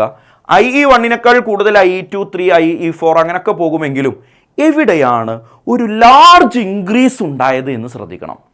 എടാ 500 600 ഓക്കെ, 600 2100 2100 2300 എവിടെയാണെടാ വലിയ ഒരു ഇൻക്രീസ് വന്നത്? ഇവിടെയല്ലേ 600 2100 ആയപ്പോൾ അതിനിടയിൽ ഒരു വെട്ട് വെട്ടുക. ആ ലാർജ് ജമ്പിൻ്റെ ഇടയിൽ ഒരു വെട്ട് വെട്ടിയിട്ട് അതിന് മുമ്പ് എത്ര വാല്യൂസ് ഉണ്ട് നോക്കിയാൽ മതി. അതിന് മുമ്പ് എത്ര വാല്യൂ ഉണ്ട്? 2 വാല്യൂ അല്ലേ ഉള്ളത്. അപ്പോൾ ഇതിലെ വാലൻസ് ഇലക്ട്രോണിൻ്റെ എണ്ണം 2. ക്ലിയർ അല്ലേ? ആ ലാർജ് ജമ്പ് വന്നത് ഇവിടെ ആയിരുന്നെങ്കിൽ ഇവിടെയാണ് നമ്മൾ വെട്ടുക. അപ്പോൾ ടോട്ടൽ വാലൻസ് ഇലക്ട്രോണിൻ്റെ എണ്ണം 3 എന്ന് വരും. അപ്പോൾ അടുത്ത് നിങ്ങളൊന്ന് ഒറ്റയ്ക്ക് ചെയ്ത് നോക്കിയാൽ 540, 3600, 4100, 4400 എവിടെയാണ് ഏറ്റവും വലിയ ഡിഫറൻസ് ഉള്ളത്? ഇവിടെ അല്ലടാ ഏറ്റവും വലിയ ഡിഫറൻസ് ഉള്ളത്. അപ്പോൾ അതിന് മുമ്പ് എത്ര വാല്യൂ ഉണ്ട്? ഒരു വാല്യൂ അല്ലേ ഉള്ളൂ. സോ ദി വാലൻസ് ഇലക്ട്രോൺസിൻ്റെ എണ്ണം 2. ക്ലിയർ അല്ലേ? അങ്ങനെ ഏത് എലമെൻറ്റ് വന്നാലും വാലൻസ് ഇലക്ട്രോൺസ് എത്രയുണ്ട് എന്ന് കണ്ടെത്താൻ നമുക്കത് വളരെയധികം സഹായകരമായിരിക്കും. ഇനി അടുത്തായിട്ട് മനസ്സിലാക്കുക, അയണൈസേഷൻ എൻതാൽപ്പിയുടെ വാല്യൂ ഓൾവേസ് പോസിറ്റീവ് ആയിരിക്കും. അയണൈസേഷൻ എൻതാൽപ്പിയുടെ വാല്യൂ ഓൾവേസ് പോസിറ്റീവ് ആയിരിക്കും. അയണൈസേഷൻ എൻതാൽപ്പി ഒരിക്കലും എന്താവില്ല, നെഗറ്റീവ് ആയിരിക്കില്ല. അയണൈസേഷൻ എൻതാൽപ്പിയെ ഡിപ്പെൻഡ് ചെയ്യുന്ന ഫാക്ടറുകളുണ്ട്. അയണൈസേഷൻ എൻതാൽപ്പിയെ ഡിപ്പെൻഡ് ചെയ്യുന്ന ഫാക്ടറുകളിൽ 1 സൈസ് ആണ്, 2 സ്ക്രീനിങ് എഫക്റ്റ്, പഠിച്ചു വെച്ചോ, നോട്ട് ചെയ്ത് വെച്ചോ, screening effect, 3 stable configuration. Okay, ionization എൻതാൽപ്പിയെ ഡിപ്പെൻഡ് ചെയ്യുന്ന ഫാക്ടറുകൾ size, screening effect, stable configuration. സൈസും അയണൈസേഷൻ എൻതാൽപ്പിയും ഇൻവേഴ്സ്ലി പ്രൊപ്പോർഷണലാണ്. അപ്പോൾ സൈസ് കൂടിയാൽ അയണൈസേഷൻ എൻതാൽപ്പി കുറയും. സ്ക്രീനിങ് എഫക്റ്റ് ഓർ ഷീൽഡിംഗ് എഫക്റ്റും അയണൈസേഷൻ എൻതാൽപ്പിയും തമ്മിൽ എങ്ങനെയാണ്? സ്ക്രീനിങ് എഫക്റ്റ് കൂടിയാൽ അയണൈസേഷൻ എൻതാൽപ്പി ഇൻവേഴ്സ്ലി പ്രൊപ്പോർഷണലാണ്. നോട്ട് ചെയ്ത് വെച്ചോ, ഇൻവേഴ്സ്ലി പ്രൊപ്പോർഷണൽ. ഒന്നുകൂടെ ചിന്തിക്കട്ടെ. സ്ക്രീനിങ് എഫക്റ്റ് കൂടിയാൽ ന്യൂക്ലിയസിൻ്റെ അട്രാക്ഷൻ ഔട്ടർ മോസ്റ്റിലേക്ക് എത്തുന്നത് കുറയും, അപ്പോൾ അയണൈസേഷൻ എൻതാൽപ്പി കുറയും. ക്ലിയറാ? Screening effect or shielding effect inversely പ്രൊപ്പോർഷണലാണ്. സ്റ്റേബിൾ കോൺഫിഗറേഷൻ ഡയറക്റ്റ്ലി പ്രൊപ്പോർഷണലാണ്. അപ്പോൾ ഒരാൾക്ക് നല്ല സ്റ്റേബിൾ കോൺഫിഗറേഷൻ ഉണ്ടെങ്കിൽ അയാൾക്ക് അയണൈസേഷൻ എൻതാൽപ്പി ഏറ്റവും കൂടുതലാണ് എന്ന് ഓർത്ത് വെച്ചോളൂ. അവിടെ നിങ്ങൾ ഓർത്ത് വെക്കേണ്ട ഒരു സാധനമാണ് ionization enthalpy of second and third period elements. എടാ second period, third period elements ഒക്കെ കാണാതെ പഠിക്കണേ. സെക്കൻഡ് പീരീഡ് എലമെൻറ്റുകൾ ആരൊക്കെയാടാ? ലിഥിയം, ഓർക്കുന്നില്ലേ? ആള് മാറി, പിടിച്ചോ. സെക്കൻഡ് ആൻഡ് തേർഡ് പീരീഡ് എലമെൻസിൻ്റെ അയണൈസേഷൻ എൻതാൽപ്പി പറയാൻ പോവാണ്. സെക്കൻഡ് പീരീഡ് ആരൊക്കെയാണെന്ന് നിങ്ങൾക്കറിയാം. ആരൊക്കെയാടാ? Lithium, beryllium, boron, carbon, nitrogen, oxygen, fluorine, neon. Third period element ആരൊക്കെയാടാ? ലിഥിയത്തിൻ്റെ താഴെയുള്ള ആൾ മുതൽ എണ്ണിക്കോ. Sodium, magnesium, aluminium, silicon, phosphorus, sulphur, chlorine, argon. കുഞ്ഞുങ്ങളെ ഇത്രയും പേരെ കാണാതെ പഠിക്കണേ, നിർബന്ധമായിട്ടും അറിയണേ. എന്നിട്ട് ഞാൻ നിങ്ങളോട് ചോദിക്കട്ടെ മോനെ, അയണൈസേഷൻ എൻതാൽപ്പിയുടെ പീരിയോഡിസിറ്റി എന്താ? ലെഫ്റ്റിൽ നിന്ന് റൈറ്റിലേക്ക് പോകുമ്പോൾ നമ്മൾ പറഞ്ഞിട്ടുണ്ട് അയണൈസേഷൻ എൻതാൽപ്പിക്ക് എന്താ സംഭവിക്കുക എന്ന് കാണാൻ അയാൾ ടേബിൾ നമ്പർ 1 ആണോ ടേബിൾ നമ്പർ 2 ആണോ എന്ന് ചിന്തിച്ചാൽ മതി. ടേബിൾ നമ്പർ 2 അയണൈസേഷൻ എൻതാൽപ്പി ഉള്ളത്. അപ്പോൾ down the group decreases along the period. ഒരു പീരീഡിൽ ലെഫ്റ്റിൽ നിന്ന് റൈറ്റിലേക്ക് പോകുമ്പോൾ ഇൻക്രീസസ് എന്നതാണ് അയണൈസേഷൻ എൻതാൽപ്പിയുടെ ജനറൽ ആയിട്ടുള്ള റൂള്. അപ്പോൾ ഇവിടുന്ന് ഇങ്ങനെ അങ്ങോട്ട് പോകുന്നതിനനുസരിച്ച് കൂടണം. ലിഥിയത്തിൽ നിന്ന് ബെർലിയത്തിലേക്ക് അങ്ങനെ കൂടി, ഇതാ കണ്ടോ കൂടിയില്ലേ. ബോറോൺ നിന്ന് കാർബണിലേക്ക്, കാർബൺ നിന്ന് നൈട്രജനിലേക്ക്, ഓക്സിജൻ നിന്ന് ഫ്ലൂറിനിലേക്ക്, ഫ്ലൂറിൻ നിന്ന് നിയോണിലേക്കൊക്കെ കൂടി വരികയാണ് ചെയ്യുക അയണൈസേഷൻ എൻതാൽപ്പി. രണ്ടോടത്ത് ഞാനൊന്ന് ഒഴിവാക്കിയിട്ടില്ലടാ. ആ 2 എണ്ണം എക്സെപ്ഷൻസ് ആണ്. സാധാരണ ലെഫ്റ്റ് ടു റൈറ്റ് കൂടുതലാണെങ്കിലും ബെറിലിയത്തിനും ബോറോണിനും ഇടയിൽ ബെറിലിയത്തിന് തന്നെയാണ് കൂടുതൽ അയണൈസേഷൻ എൻതാൽപ്പി. നൈട്രജൻ ഓക്സിജൻ ഇടയിൽ നൈട്രജനാണ് കൂടുതൽ അയണൈസേഷൻ എൻതാൽപ്പി. റൂള് പ്രകാരം വരേണ്ടത് അപ്പുറത്താണ്. കാരണം എന്താ? അങ്ങോട്ട് ലെഫ്റ്റ് ടു റൈറ്റ് ഇൻക്രീസസ് എന്നാണല്ലോ നമ്മൾ പഠിക്കണേ. അപ്പോൾ ഈ ഒരു എക്സെപ്ഷൻ നമുക്ക് എവിടെയും കാണാം. പീരീഡ് തേർഡിലും കാണാം. തേർഡ് പീരീഡ് എലമെൻറ്റിലും ഇതിൻ്റെ നേരെ താഴെ വരുന്ന ആൾക്കാർ അതാരൊക്കെയാ? മാഗ്നീഷ്യം ആൻഡ് അലുമിനിയത്തിലും അതുപോലെ ഫോസ്ഫറസ് ആൻഡ് സൾഫറിലും ഈ ഒരു എക്സെപ്ഷൻ നിങ്ങൾക്ക് കാണാൻ സാധിക്കും. ജനറലി ലെഫ്റ്റിൽ നിന്ന് റൈറ്റിലേക്ക് പോകുമ്പോൾ എല്ലാവരുടെയും അയണൈസേഷൻ എൻതാൽപ്പി കൂടി പോകലാണ് റൂളെങ്കിലും ഈ 2 സ്ഥലത്ത് നമുക്കതിൻ്റെ എക്സെപ്ഷൻ കാണാൻ പറ്റും. ആ എക്സെപ്ഷൻ്റെ റീസൺ ഞാൻ നേരത്തെ പറഞ്ഞതാണ്. അതിൻ്റെ സ്റ്റേബിൾ കോൺഫിഗറേഷനാണ്. ബെറിലിയത്തിൻ്റെ കോൺഫിഗറേഷൻ 2s2 ആണ്.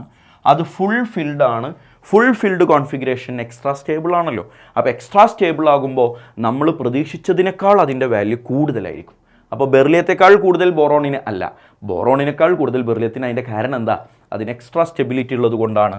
അതുപോലെ തന്നെ നൈട്രജൻ 2s2 2p3 ആണ്. അത് ഹാഫ് ഫിൽഡ് കോൺഫിഗറേഷൻ അല്ലേടാ.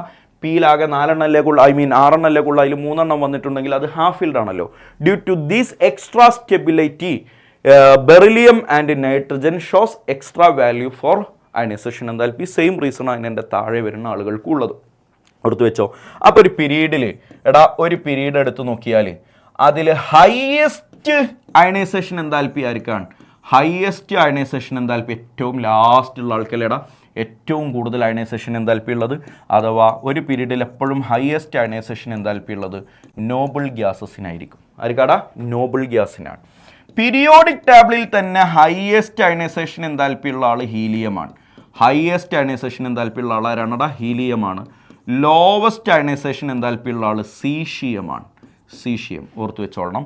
പീരിയോഡിക് ടേബിളിൽ ഹയസ്റ്റ് അയണൈസേഷൻ എന്താൽപ്പി ഉള്ളത് ഹീലിയം, ലോവസ്റ്റ് അയണൈസേഷൻ എന്താൽപ്പി ഉള്ളത് സീഷിയം. അയണൈസേഷൻ എന്താൽപ്പി റിലേറ്റഡ് ആയിട്ട് ഞാൻ പറയാൻ മനസ്സിൽ വിചാരിച്ച എല്ലാ കാര്യങ്ങളും ഇവിടെ അവസാനിച്ചു. ഇലക്ട്രോൺ ഗെയിൻ എന്താൽപ്പിയാണ് അടുത്തത്. എന്താണ് ഇലക്ട്രോൺ ഗെയിൻ എന്താൽപ്പി? അയണൈസേഷൻ എന്താൽപ്പിയുടെ നേരെ ഓപ്പോസിറ്റാണ്. ഒരു എലമെൻറ്റിലേക്ക്, ഒരു ആറ്റത്തിലേക്ക് ഒരു ഇലക്ട്രോണിനെ ആഡ് ചെയ്യുന്ന സമയത്ത് ഉണ്ടാകുന്ന എനർജി. അപ്പോൾ നേരത്തെ ഒരു ഇലക്ട്രോണെ റിമൂവ് ചെയ്തപ്പോഴല്ലേടാ അതിന് ചിലവായ എനർജിയാണല്ലോ അയണൈസേഷൻ എന്താൽപ്പി. ഇവിടെ അങ്ങനെയല്ല. ഒരു എലമെൻറ്റിനെ ആഡ് ചെയ്യുന്ന സമയത്ത് റിലീസ് ചെയ്യുന്ന എനർജിയാണ് ഇലക്ട്രോൺ ഗെയിൻ എന്താൽപ്പി. കണ്ടീഷൻ ഉണ്ട്, ഈ എലമെൻറ്റും ഗ്യാഷ്യസ് ഫോമിലായിരിക്കണം. ഗ്യാസ് അല്ലെങ്കിൽ നമ്മൾ ബൈ ഡെഫിനിഷൻ അതിനെ ഇലക്ട്രോൺ ഗെയിൻ എന്താൽപ്പി എന്ന് പേര് വിളിക്കില്ല. പഠിച്ചില്ലേടാ? Electron first electron gain enthalpy, ഇതിനെ ഇലക്ട്രോൺ ഗെയിൻ എന്താൽപ്പി 1 എന്ന് പേര് വിളിച്ചു. അപ്പോൾ എന്തായിരിക്കും സെക്കൻഡ് ഇലക്ട്രോൺ ഗെയിൻ എന്താൽപ്പി? നേരത്തെ പറഞ്ഞ പോലെ തന്നെ ഓൾറെഡി ഒരു ഇലക്ട്രോണിനെ അക്സെപ്റ്റ് ചെയ്ത് നെഗറ്റീവ് ചാർജോട് കൂടെ ഇരിക്കുന്ന ഒരു ആറ്റത്തിലേക്ക് രണ്ടാമത്തെ ഒരു ഇലക്ട്രോണിനെയും കൂടി ആഡ് ചെയ്തിട്ട് 2 നെഗറ്റീവ് ചാർജ് വരുത്തുന്ന പരിപാടിയാണ് സെക്കൻഡ് ഇലക്ട്രോൺ ഗെയിൻ എന്താൽപ്പി. അപ്പോൾ first ionization enthalpy, second ionization enthalpy എന്നൊക്കെ പറഞ്ഞ പോലെ തന്നെ ചേട്ടാ ഞാനിത് വൺ ഷോട്ടായിട്ട് ചെയ്യുകയാണ്. വളരെ കുറഞ്ഞ സമയം കൊണ്ട് എല്ലാ പോയിന്റും നിങ്ങൾക്ക് അവൈലബിൾ ആക്കാൻ ഞാൻ ട്രൈ ചെയ്യുന്നത് കൊണ്ട് കുറച്ച് സ്പീഡിലാണ് ഞാൻ പറഞ്ഞു പോണേ. അതുകൊണ്ട് തന്നെ അറിയാവുന്നവർ അതൊക്കെ പെട്ടെന്ന് സ്കിപ്പ് ചെയ്താണ് പോകും.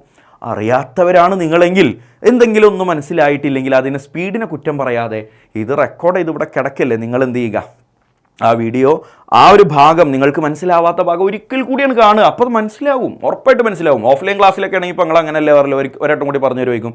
അതന്നെ ഇത് റെക്കോർഡഡ് ആണല്ലോ. അപ്പോൾ നിങ്ങൾക്ക് ഒരു മനസ്സിലാവാത്ത ഭാഗം ഒന്നുകൂടെ കാണുക. ഒന്നാമത്തെ ഇലക്ട്രോണിനെ ആഡ് ചെയ്യാൻ വേണ്ട സമയത്തുള്ള എനർജിയാണ് electron gain എന്താൽപ്പി, first electron gain എന്താൽപ്പി.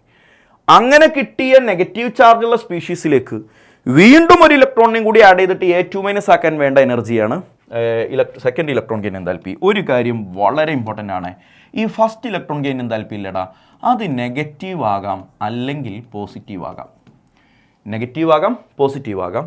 പക്ഷെ സെക്കൻഡ് ഇലക്ട്രോൺ ഗെയിൻ എന്താൽപ്പി ഓൾവേസ് പോസിറ്റീവാണ്. എല്ലാവർക്കും പോസിറ്റീവാണ്. ഫസ്റ്റ് ഇലക്ട്രോൺ ഗെയിൻ എന്താൽപ്പിയുടെ വാല്യൂ നെഗറ്റീവും ആവാം പോസിറ്റീവും ആകാം.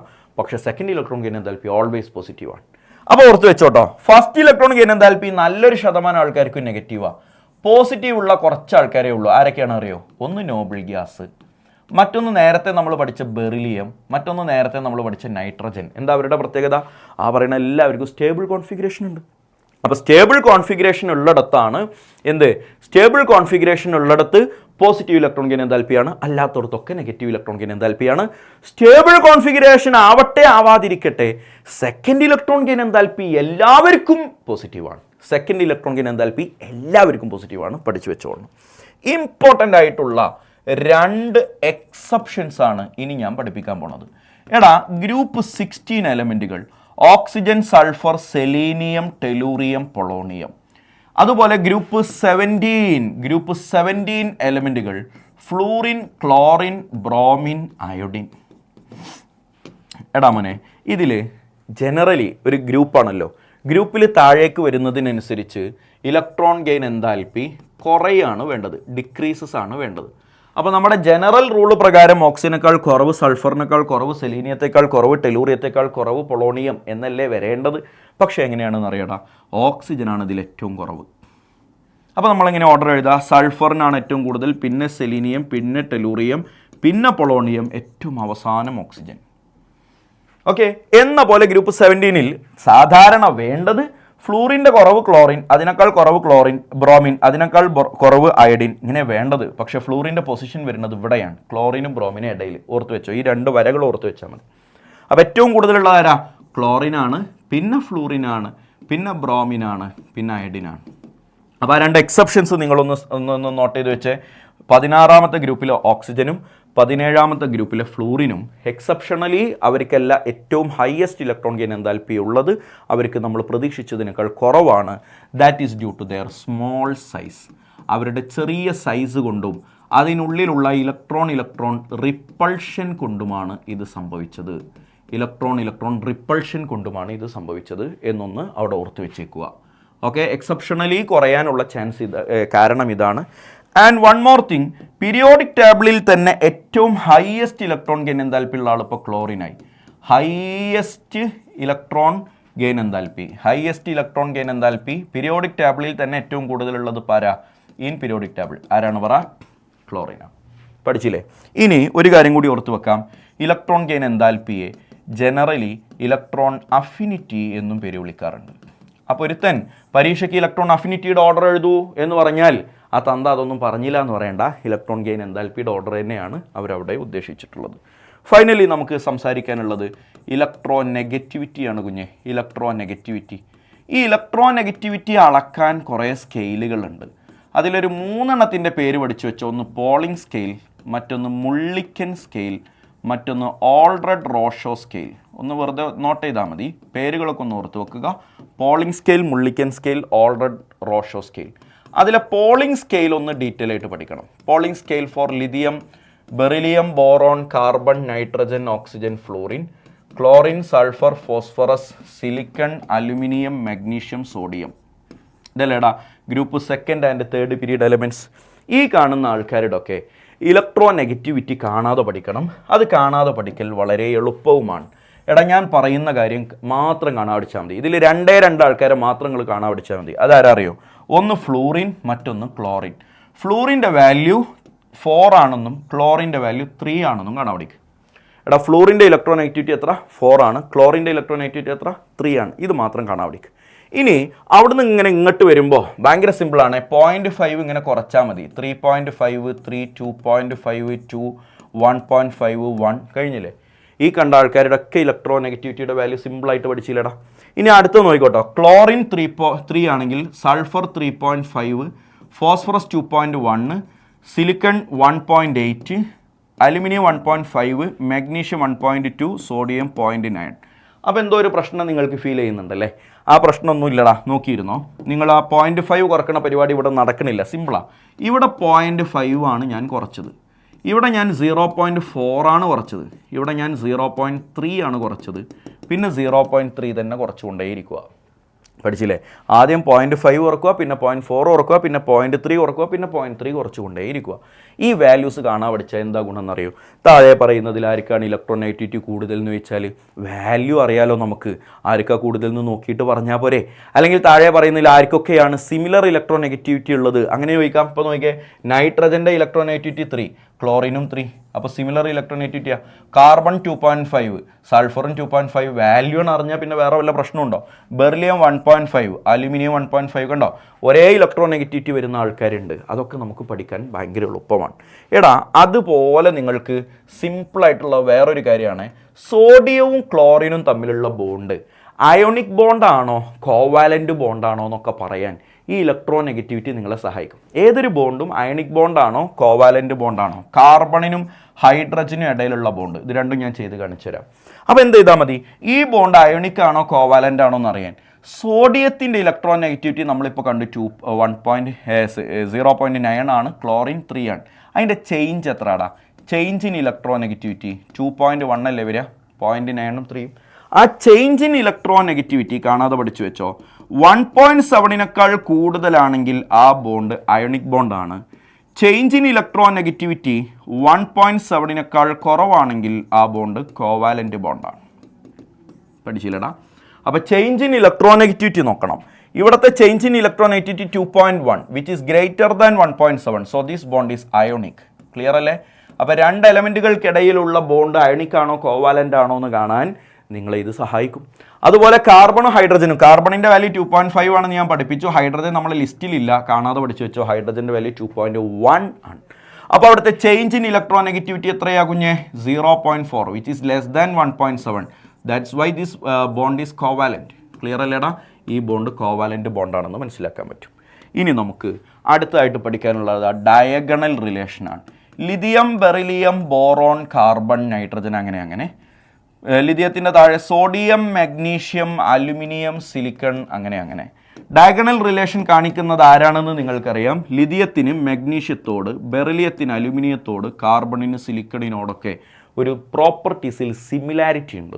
ലിഥിയത്തിൻ്റെ കുറേ പ്രോപ്പർട്ടി മഗ്നീഷ്യത്തിന് സിമിലറാണ്, ബെറിലിയത്തിൻ്റെ കുറേ പ്രോപ്പർട്ടി അലുമിനിയത്തിന് സിമിലറാണ്, ബോറോണിൻ്റെ കുറേ പ്രോപ്പർട്ടി സിലിക്കണിന് സിമിലറാണ്. ഇങ്ങനെ ഡയഗണലി ഓപ്പോസിറ്റ് ആയിട്ടുള്ള ആൾക്കാരോട് കാണിക്കുന്ന ഈ സിമിലാരിറ്റിയാണ് ഞങ്ങൾ സയൻറ്റിസ്റ്റുകൾ ഡയഗണൽ റിലേഷൻ എന്ന് പേര് വിളിച്ചത്. അതിൽ നിന്ന് നിങ്ങൾക്ക് ക്വസ്റ്റ്യൻ, അതിൻ്റെ റീസൺ ചോദിക്കാം, അല്ലെങ്കിൽ ഈ സെറ്റ് ചോദിക്കാം. ലിഥിയത്തിന് ഡയഗണൽ റിലേഷൻ കാണിക്കുന്നത് ആരോട്, അങ്ങനെയൊക്കെ ചോദിക്കാം.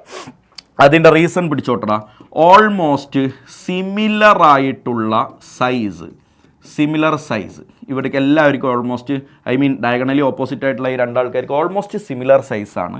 സിമിലർ അയണൈസേഷൻ എൻതാൽപ്പിയാണ്, സിമിലർ ഇലക്ട്രോൺ ഗെയിൻ എൻതാൽപ്പിയാണ്, സിമിലർ ഇലക്ട്രോൺ നെഗറ്റിവിറ്റിയാണ്. ഈ കാര്യങ്ങളൊന്നും നോട്ട് ചെയ്ത് വെച്ചേക്കുക. Size, ionisation enthalpy, electron gain enthalpy, electron negativity, ഈ കാര്യങ്ങളൊക്കെ ഏകദേശം സിമിലർ ആയതുകൊണ്ടാണ് അവർക്ക് ഇങ്ങനെ ഒരു പ്രോപ്പർട്ടീസിലെ സിമിലാരിറ്റി വരുന്നത്. ഇതുപോലെ കാണാപഠിക്കാനുള്ള മറ്റൊരാളാണ് അനോമലസ് ബിഹേവിയർ. അനോമലസ് ബിഹേവിയർ കാണിക്കുന്നത് സെക്കൻഡ് പീരീഡ് എലമെൻറ്റ്സ് ആണ് എന്ന് ഓർത്ത് വെക്കുക. സെക്കൻഡ് പീരീഡ് എലമെൻറ്റ്സ് അഥവാ ഒരു ഗ്രൂപ്പിൽ, ഇപ്പോൾ ഫോർ എക്സാമ്പിൾ കാർബൺ ആയിക്കോട്ടെ, കാർബൺ, സിലിക്കൺ, ജെർമാനിയം, ടിന്ന്, ലെഡ്, ഇതാണ് ഇപ്പോൾ ഗ്രൂപ്പ് 14 എലമെൻറ്റ്സ്. ഈ ഗ്രൂപ്പ് 14 എലമെൻറ്റ്സിൻ്റെ കോമൺ ആയിട്ടുള്ള കുറേ പ്രോപ്പർട്ടീസിൽ നിന്ന് ഫസ്റ്റ് മെമ്പറായ കാർബൺ ഔട്ടാണ്. അതായത് മൊത്തത്തിൽ എല്ലാവർക്കും, ബാക്കിയുള്ള എല്ലാവർക്കും കോമൺ ആയിട്ടുള്ള കുറേ പ്രോപ്പർട്ടി. ഫോർ എക്സാമ്പിൾ ഞാൻ പറഞ്ഞുതരാം. ഈ സിലിക്കൺ മുതൽ ലെഡ് വരെയുള്ള എല്ലാവരുടെയും മാക്സിമം കോവാലൻസി എന്ന് പറയുന്നത് 6 ആണ്. പക്ഷേ കാർബണിന് മാത്രം മാക്സിമം കോവാലൻസി എന്ന് പറയുന്നത് 4 ആണ്. അപ്പോൾ നോക്കിയേ, ഒരു ഗ്രൂപ്പിൻ്റെ ജനറൽ പ്രോപ്പർട്ടീസിൽ നിന്ന് ഈ ഫസ്റ്റ് മെമ്പർ ഇല്ലടാ, ആ ഫസ്റ്റ് മെമ്പർ ഔട്ടാകും. ഫസ്റ്റ് മെമ്പറാണ് ഈ പരിപാടി കാണിക്കുക. ഫസ്റ്റ് മെമ്പർ എഗെയിൻസ്റ്റ് നിൽക്കുന്നതിനെയാണ് നമ്മൾ അനോമലസ് ബിഹേവിയർ എന്ന് പേര് വിളിക്കുക. അപ്പോൾ അനോമലസ് ബിഹേവിയർ എന്താ എന്ന് ക്വസ്റ്റ്യൻ ഇല്ല. എന്താണ് അനോമലസ് ബിഹേവിയറിൻ്റെ റീസൺ എന്ന് ക്വസ്റ്റ്യൻ ഉണ്ട്. അതിൻ്റെ കാരണങ്ങൾ ഞാൻ ഒന്ന് പറഞ്ഞുതരാം. ഒന്ന് സ്മോൾ സൈസ്, ബാക്കിയുള്ളവരെക്കാളും സ്മോൾ സൈസ്.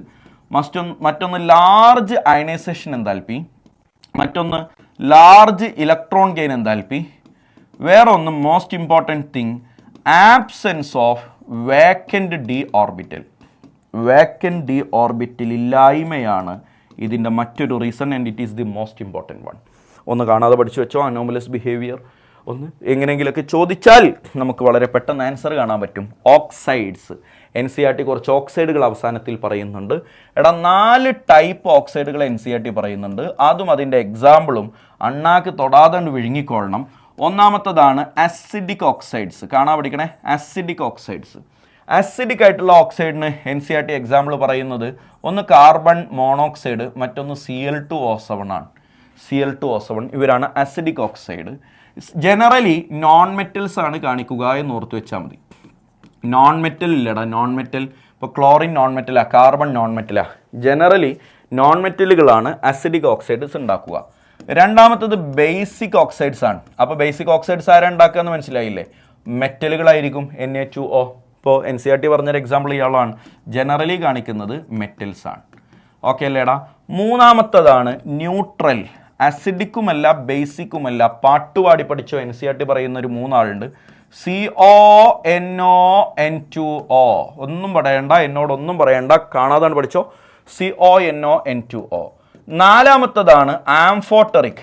അസിഡിക്കുമാണ് ബേസിക്കുമാണ്. അവസരവാദി എന്നാണ് അതിൻ്റെ മലയാളം. ആ ഒരു ആസിഡിനെ കണ്ടാൽ ബേസായിട്ടും ബേസിനെ കണ്ടാൽ ആസിഡായിട്ടും ബിഹേവ് ചെയ്യുന്നൊരു വൃത്തികെട്ട മനുഷ്യൻ, അവനാണ് ആംഫോട്ടറിക്. പഠിച്ചു വെച്ചോട്ടോ.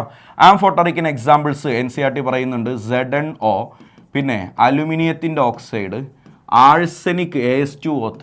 ഇതിൻ്റെ ഭാഗം ഒന്നുകൂടെ പിടിച്ചോ. വേറെ ആരാ? PbO, ലെഡിൻ്റെ ഓക്സൈഡ്, ഇവരൊക്കെ എന്താണ് ആംഫോട്ടറിക് ആയിട്ടുള്ള ഓക്സൈഡുകളാണ്. ക്ലിയർ അല്ലേടാ? ഇതോടുകൂടെ ഈ NCERT-യിൽ നിങ്ങൾക്കിതിൽ ഡിസ്കസ് ചെയ്യാനുള്ള ഏകദേശം കാര്യങ്ങളെല്ലാം ഞാൻ നിങ്ങളോട് സംസാരിച്ചിട്ടുണ്ട്. ഇനി വളരെ സിമ്പിൾ ചാപ്റ്റർ ആയതുകൊണ്ട് ഇതിൽ നിന്ന് ഒരു 15 ക്വസ്റ്റ്യൻസ് ആണ് ഞാൻ ഇതിൽ ഇൻക്ലൂഡ് ചെയ്തിട്ടുള്ളത്. ഒന്ന് പെട്ടെന്ന് നമുക്കൊന്ന് ചെയ്തു നോക്കാം. The third period of periodic table contain ഞാൻ നിങ്ങൾക്ക് പഠിപ്പിച്ചു തന്നിട്ടുണ്ട് 2, 8, 8, 18, 18, 32, 32. അപ്പോൾ തേർഡ് പീരീഡിൽ 8 എലമെൻറ്റുകളാണുള്ളത്. The plot of square root of frequency of X rays emitted against atomic number, atomic നമ്പറും റൂട്ട് സെഡും അല്ലേ, root square root of frequency, atomic നമ്പറും റൂട്ട് ഓഫ് ഫ്രീക്വൻസിയും തന്നെയല്ലേ ഞാൻ നേരത്തെ നിങ്ങൾക്ക് പഠിപ്പിച്ചു തന്നെ. ഫ്രീക്വൻസി റേസ് ടു Z² അല്ലെങ്കിൽ Z versus root of frequency കാണിച്ചു തന്നത് ഏതാണ്? മോഡേൺ പീരിയോഡിക്കിലാണ്. ഞാനത് നേരത്തെ പറഞ്ഞപ്പോൾ അങ്ങോട്ടും ഇങ്ങോട്ടും മാറിപ്പോയോ എന്നൊരു സംശയമുണ്ട്. ഞാനൊന്ന് എടുത്തു നോക്കട്ടെ. എല്ലാവരും ക്ലാസ് ഫോളോ ചെയ്യുന്നുണ്ടെങ്കിൽ നിങ്ങൾക്ക് ഞാനിതിങ്ങനെ തന്നെ തിരുത്തി തന്നാൽ മതിയാകും. എവിടെ ഇത് പറഞ്ഞ് മാറിപ്പോയിട്ടുണ്ട്. ഓക്കെ, അങ്ങോട്ടും ഇങ്ങോട്ടും റൂട്ടും സ്ക്വയറും അങ്ങോട്ടും ഇങ്ങോട്ടും മാറിപ്പോയിട്ടുണ്ട്. അപ്പോൾ അതൊന്ന് ഞാൻ തിരുത്തിയിട്ട് പറയുകയാണ്, എല്ലാവരും നോട്ട് ചെയ്തോളണേ. ഇവിടെയാണ് സ്ക്വയർ വരുന്നത് കേട്ടോ. എവിടെ ഫ്രീക്വൻസിയും Z² അപ്പോൾ ഫ്രീക്വൻസി വേഴ്സസ് Z² അല്ലെങ്കിൽ എങ്ങനെയാണ് പറയുക, റൂട്ട് ഫ്രീക്വൻസി വേഴ്സസ് Z ഇങ്ങനെയാണ്. നേരത്തെ ഈ സ്ക്വയർ ഞാൻ ഇവിടെ കൊടുത്തുപോയി, മാറിപ്പോയതാണ്. അത് ഞാനിവിടെ തിരുത്തിയിട്ടുണ്ട്. ക്വസ്റ്റ്യനിൽ അത് കൃത്യമായിട്ട് നമ്മളോട് ചോദിച്ചിട്ടുമുണ്ട്. അപ്പോൾ രണ്ടാമത്തെ ക്വസ്റ്റ്യൻ അതായിരുന്നു, അത് എന്തിലേക്കാണ് വഴി നടത്തിയത് എന്നാണ്. ആൻസർ കാണാൻ ഇപ്പോൾ അതൊന്നും നമ്മൾ ചിന്തിക്കേണ്ടതില്ല. മോഡേൺ പീരിയോഡിക് ലോ ഉണ്ടാക്കുന്നതിന് വേണ്ടി ഹെൻറി മോസ്ലി വരച്ച ഗ്രാഫാണ്.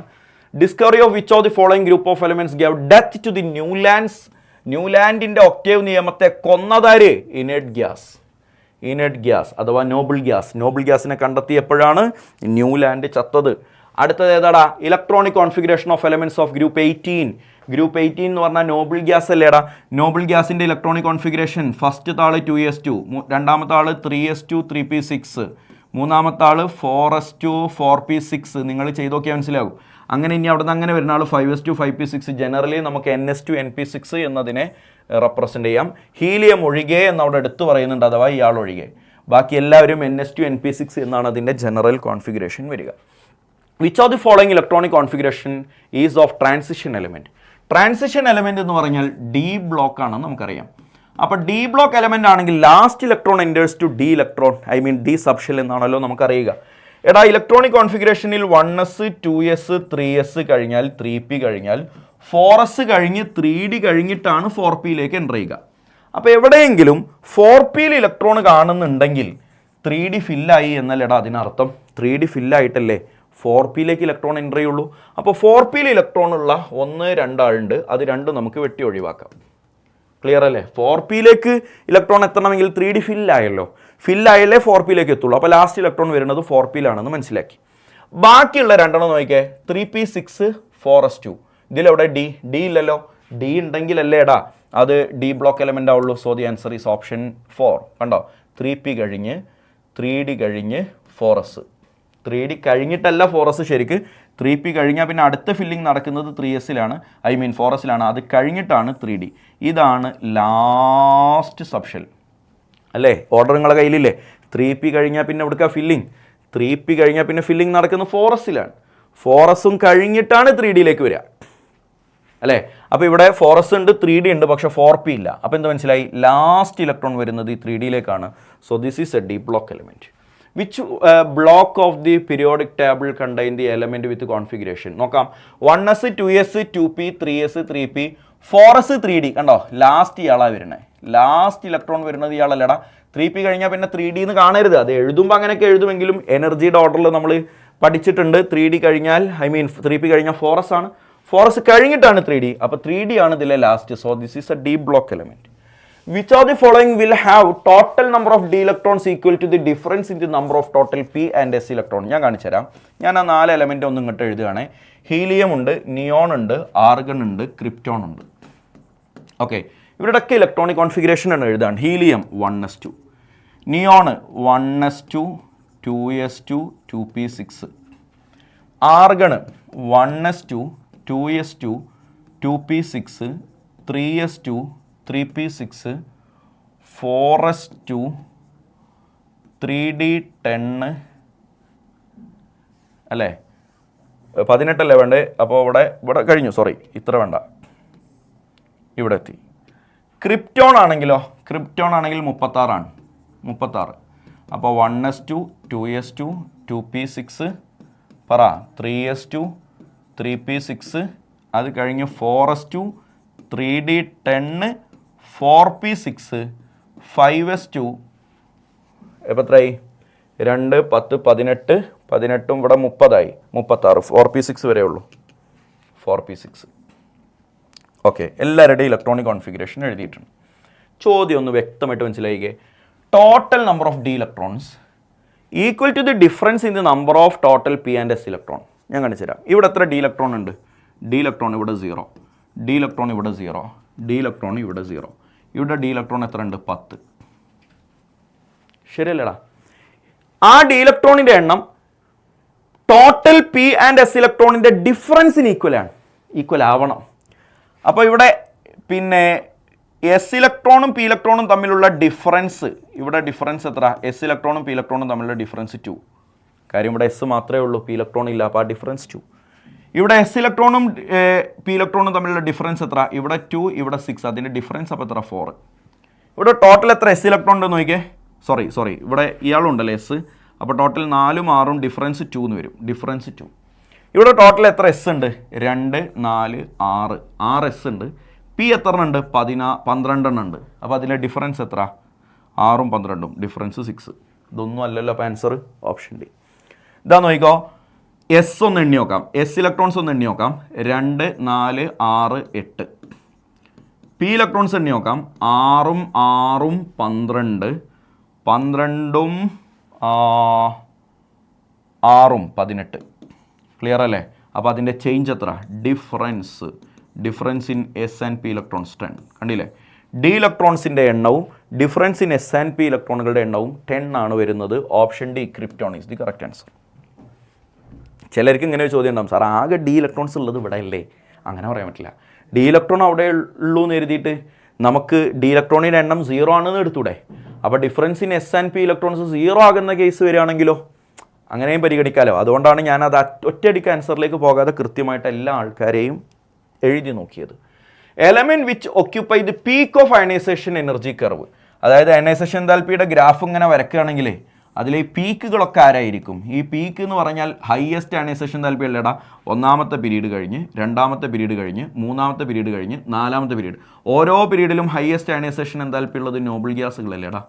അപ്പോൾ നോബിൾ ഗ്യാസുകളാണ് ഏറ്റവും കൂടുതൽ അയണൈസേഷൻ എൻതാൽപ്പി ഉള്ളത്. അതുകൊണ്ട് അതിൻ്റെ പീക്കിൽ വരുന്ന വാല്യൂ നോബിൾ ഗ്യാസുകളായിരിക്കും, helium, neon, argon. Which of the following process refers to ionisation potential? എടാ, അയണൈസേഷൻ പൊട്ടൻഷ്യൽ ആണെങ്കിൽ ഒരു ഇലക്ട്രോണിനെ റിമൂവ് ചെയ്യണം, എന്നിട്ട് പോസിറ്റീവ് ചാർജ് ഉണ്ടായിരിക്കണം. ഇതല്ലേടാ ഒരു ഇലക്ട്രോണിനെ റിമൂവ് ചെയ്യുന്നത്. ബാക്കിയൊക്കെ ഇലക്ട്രോണിനെ ആഡ് ചെയ്യലല്ലേടാ? അപ്പോൾ ആഡ് ചെയ്യലല്ല, റിമൂവ് ചെയ്യൽ 2 ഓപ്ഷൻ ഉണ്ട്. പക്ഷേ ഇത് സോളിഡ് ആണെന്നാണ് പറഞ്ഞത്. ഞാൻ പറഞ്ഞിട്ടുണ്ട് ഗേഷ്യസ് ഫോമിലാണെങ്കിലേ ബൈ ഡെഫിനിഷൻ അത് അയണൈസേഷൻ എൻതാൽപ്പി ആവുകയുള്ളൂ. Which out of the following has the largest size? Sodium ഉണ്ട്, മാഗ്നീഷ്യം ഉണ്ട്, ലിഥിയം ഉണ്ട്, റുബീഡിയം ഉണ്ട്. Lithium, sodium, potassium, rubidium. ഇതാ, അതായത് പീരിയോഡിക് ടേബിളിൽ അവരുടെ കിടത്ത് എങ്ങനെയാണല്ലോ, സോഡിയത്തിൻ്റെ നേരെയാണ് മാഗ്നീഷ്യം, സോഡിയത്തിൻ്റെ മുകളിലാണ് ലിഥിയം, താഴെയാണ് പൊട്ടാസ്യം, റുബീഡിയം. അപ്പോൾ ഇതിൽ ആരാ ഏറ്റവും സൈസ് കൂടുതൽ? ഒരു കാര്യം നിങ്ങൾക്കറിയാം, സൈസ് അല്ലെങ്കിൽ അറ്റോമിക് റേഡിയസ് താഴേക്ക് വരുന്നതിനനുസരിച്ച് കൂടി വരും, അങ്ങോട്ട് പോകുന്നതനുസരിച്ച് കുറഞ്ഞു വരും. ഒന്ന് ചിത്രം വരച്ച് നോക്കിയാൽ തന്നെ മനസ്സിലാവും. ലിഥിയത്തേക്കാൾ വലുതാ, സോഡിയത്തേക്കാൾ വലുതാ, പൊട്ടാസ്യത്തേക്കാൾ വലുതാ റുബീഡിയം. പിന്നെ ഇങ്ങോട്ട് വരുമ്പോഴോ സോഡിയത്തേക്കാൾ ചെറുതാ മാഗ്നീഷ്യം, അങ്ങോട്ട് വരുന്നതിനനുസരിച്ച് കുറയല്ലേ ചെയ്യുക. അപ്പോൾ ഏറ്റവും വലുതാരാ? റുബീഡിയം. അതിനിപ്പോൾ പോസിറ്റീവ് ചാർജ് ഒന്നും നോക്കേണ്ട കാര്യം, എല്ലാവർക്കും പോസിറ്റീവ് ചാർജ് ഉണ്ട്. അപ്പോൾ അയോണിക് റേഡിയസ് ആണെങ്കിലും അറ്റോമിക് റേഡിയസ് ആണെങ്കിലും ഡൗൺ ദി ഗ്രൂപ്പ് ഇൻക്രീസസ് എന്ന് തന്നെയാണല്ലോ നമ്മുടെ ചർച്ച. The correct order of ionic radii ഞാൻ പഠിപ്പിച്ചു തന്നിട്ടുണ്ട്. നെഗറ്റീവ് ചാർജ് ഏറ്റവും കൂടുതലുള്ള ആൾക്ക് സൈസ് കൂടുതൽ, പിന്നെ സൾഫർ, പിന്നെ ക്ലോറിൻ, പിന്നെ കാൽസ്യം. അപ്പോൾ പീക്ക് ഏറ്റവും കൂടുതൽ. So the answer is option 3. Which of the following shows diagonal relation? ലിഥിയവും മാഗ്നീഷ്യവും തമ്മിലും ബെർലി അലുമിനിയം തമ്മിലും ബോറോൺ സിലിക്കൺ തമ്മിലൊക്കെ ഡയഗണൽ റിലേഷൻ ഉണ്ട്, പഠിപ്പിച്ചതാണ്. Which of the following oxides amphoteric? Al2O3 direct ആയിട്ട് ഞാൻ നിങ്ങൾക്ക് ആൻസർ ചെയ്യാൻ ആളെ നിങ്ങളൊക്കെ എഴുതി തന്നതാണ്. ആംഫോട്രിക്കും ആസിഡിക്കും ബേസിക്കും ന്യൂട്രലൊക്കെ നിങ്ങളുടെ കയ്യിലുണ്ട്. സ്മോളസ്റ്റ് സൈസ് ആരാണ്? സൈസിൻ്റെ കഥ ഞാൻ നിങ്ങൾക്ക് പഠിപ്പിച്ചു തന്നിട്ട് inversely proportional to positive charge ആണെന്ന് ഞാൻ എഴുതി തന്നിട്ടുണ്ട്. സോ ഏറ്റവും കൂടുതൽ പോസിറ്റീവ് ചാർജുള്ള L3+ ആണ്, ഏറ്റവും കുറവ് സൈസ് ഉള്ളവൻ. These all about the chapter classification of elements. വളരെ ചെറിയ ചാപ്റ്ററാണ്, അതുകൊണ്ട് തന്നെ ഒരിക്കലും മാർക്ക് മിസ് ചെയ്യാൻ പാടില്ലാത്തതാണ്. ഡൗട്ട് ഉണ്ടെങ്കിൽ വാട്സപ്പിൽ കോൺടാക്ട് ചെയ്യുക. മറക്കാതെ ഞങ്ങളുടെ വാട്സപ്പ് ഗ്രൂപ്പിൽ ജോയിൻ ചെയ്യുക. നിങ്ങളുടെ കൂട്ടുകാരിലേക്ക് വീഡിയോ ഒക്കെ ഒന്ന് ഷെയർ ചെയ്ത് കൊടുത്തിട്ട് CM അക്കാഡമിയുടെ വരുംകാല പരിപാടികളെയൊക്കെ ഒന്ന് പരിചയപ്പെടുത്താൻ. ഞങ്ങളുടെ യൂട്യൂബ് ചാനലാണല്ലോ ഞങ്ങളുടെ ഒരു മാധ്യമം, അതുകൊണ്ട് നമുക്ക് പിന്നീട് നേരിട്ട് സംസാരിക്കാം. താങ്ക്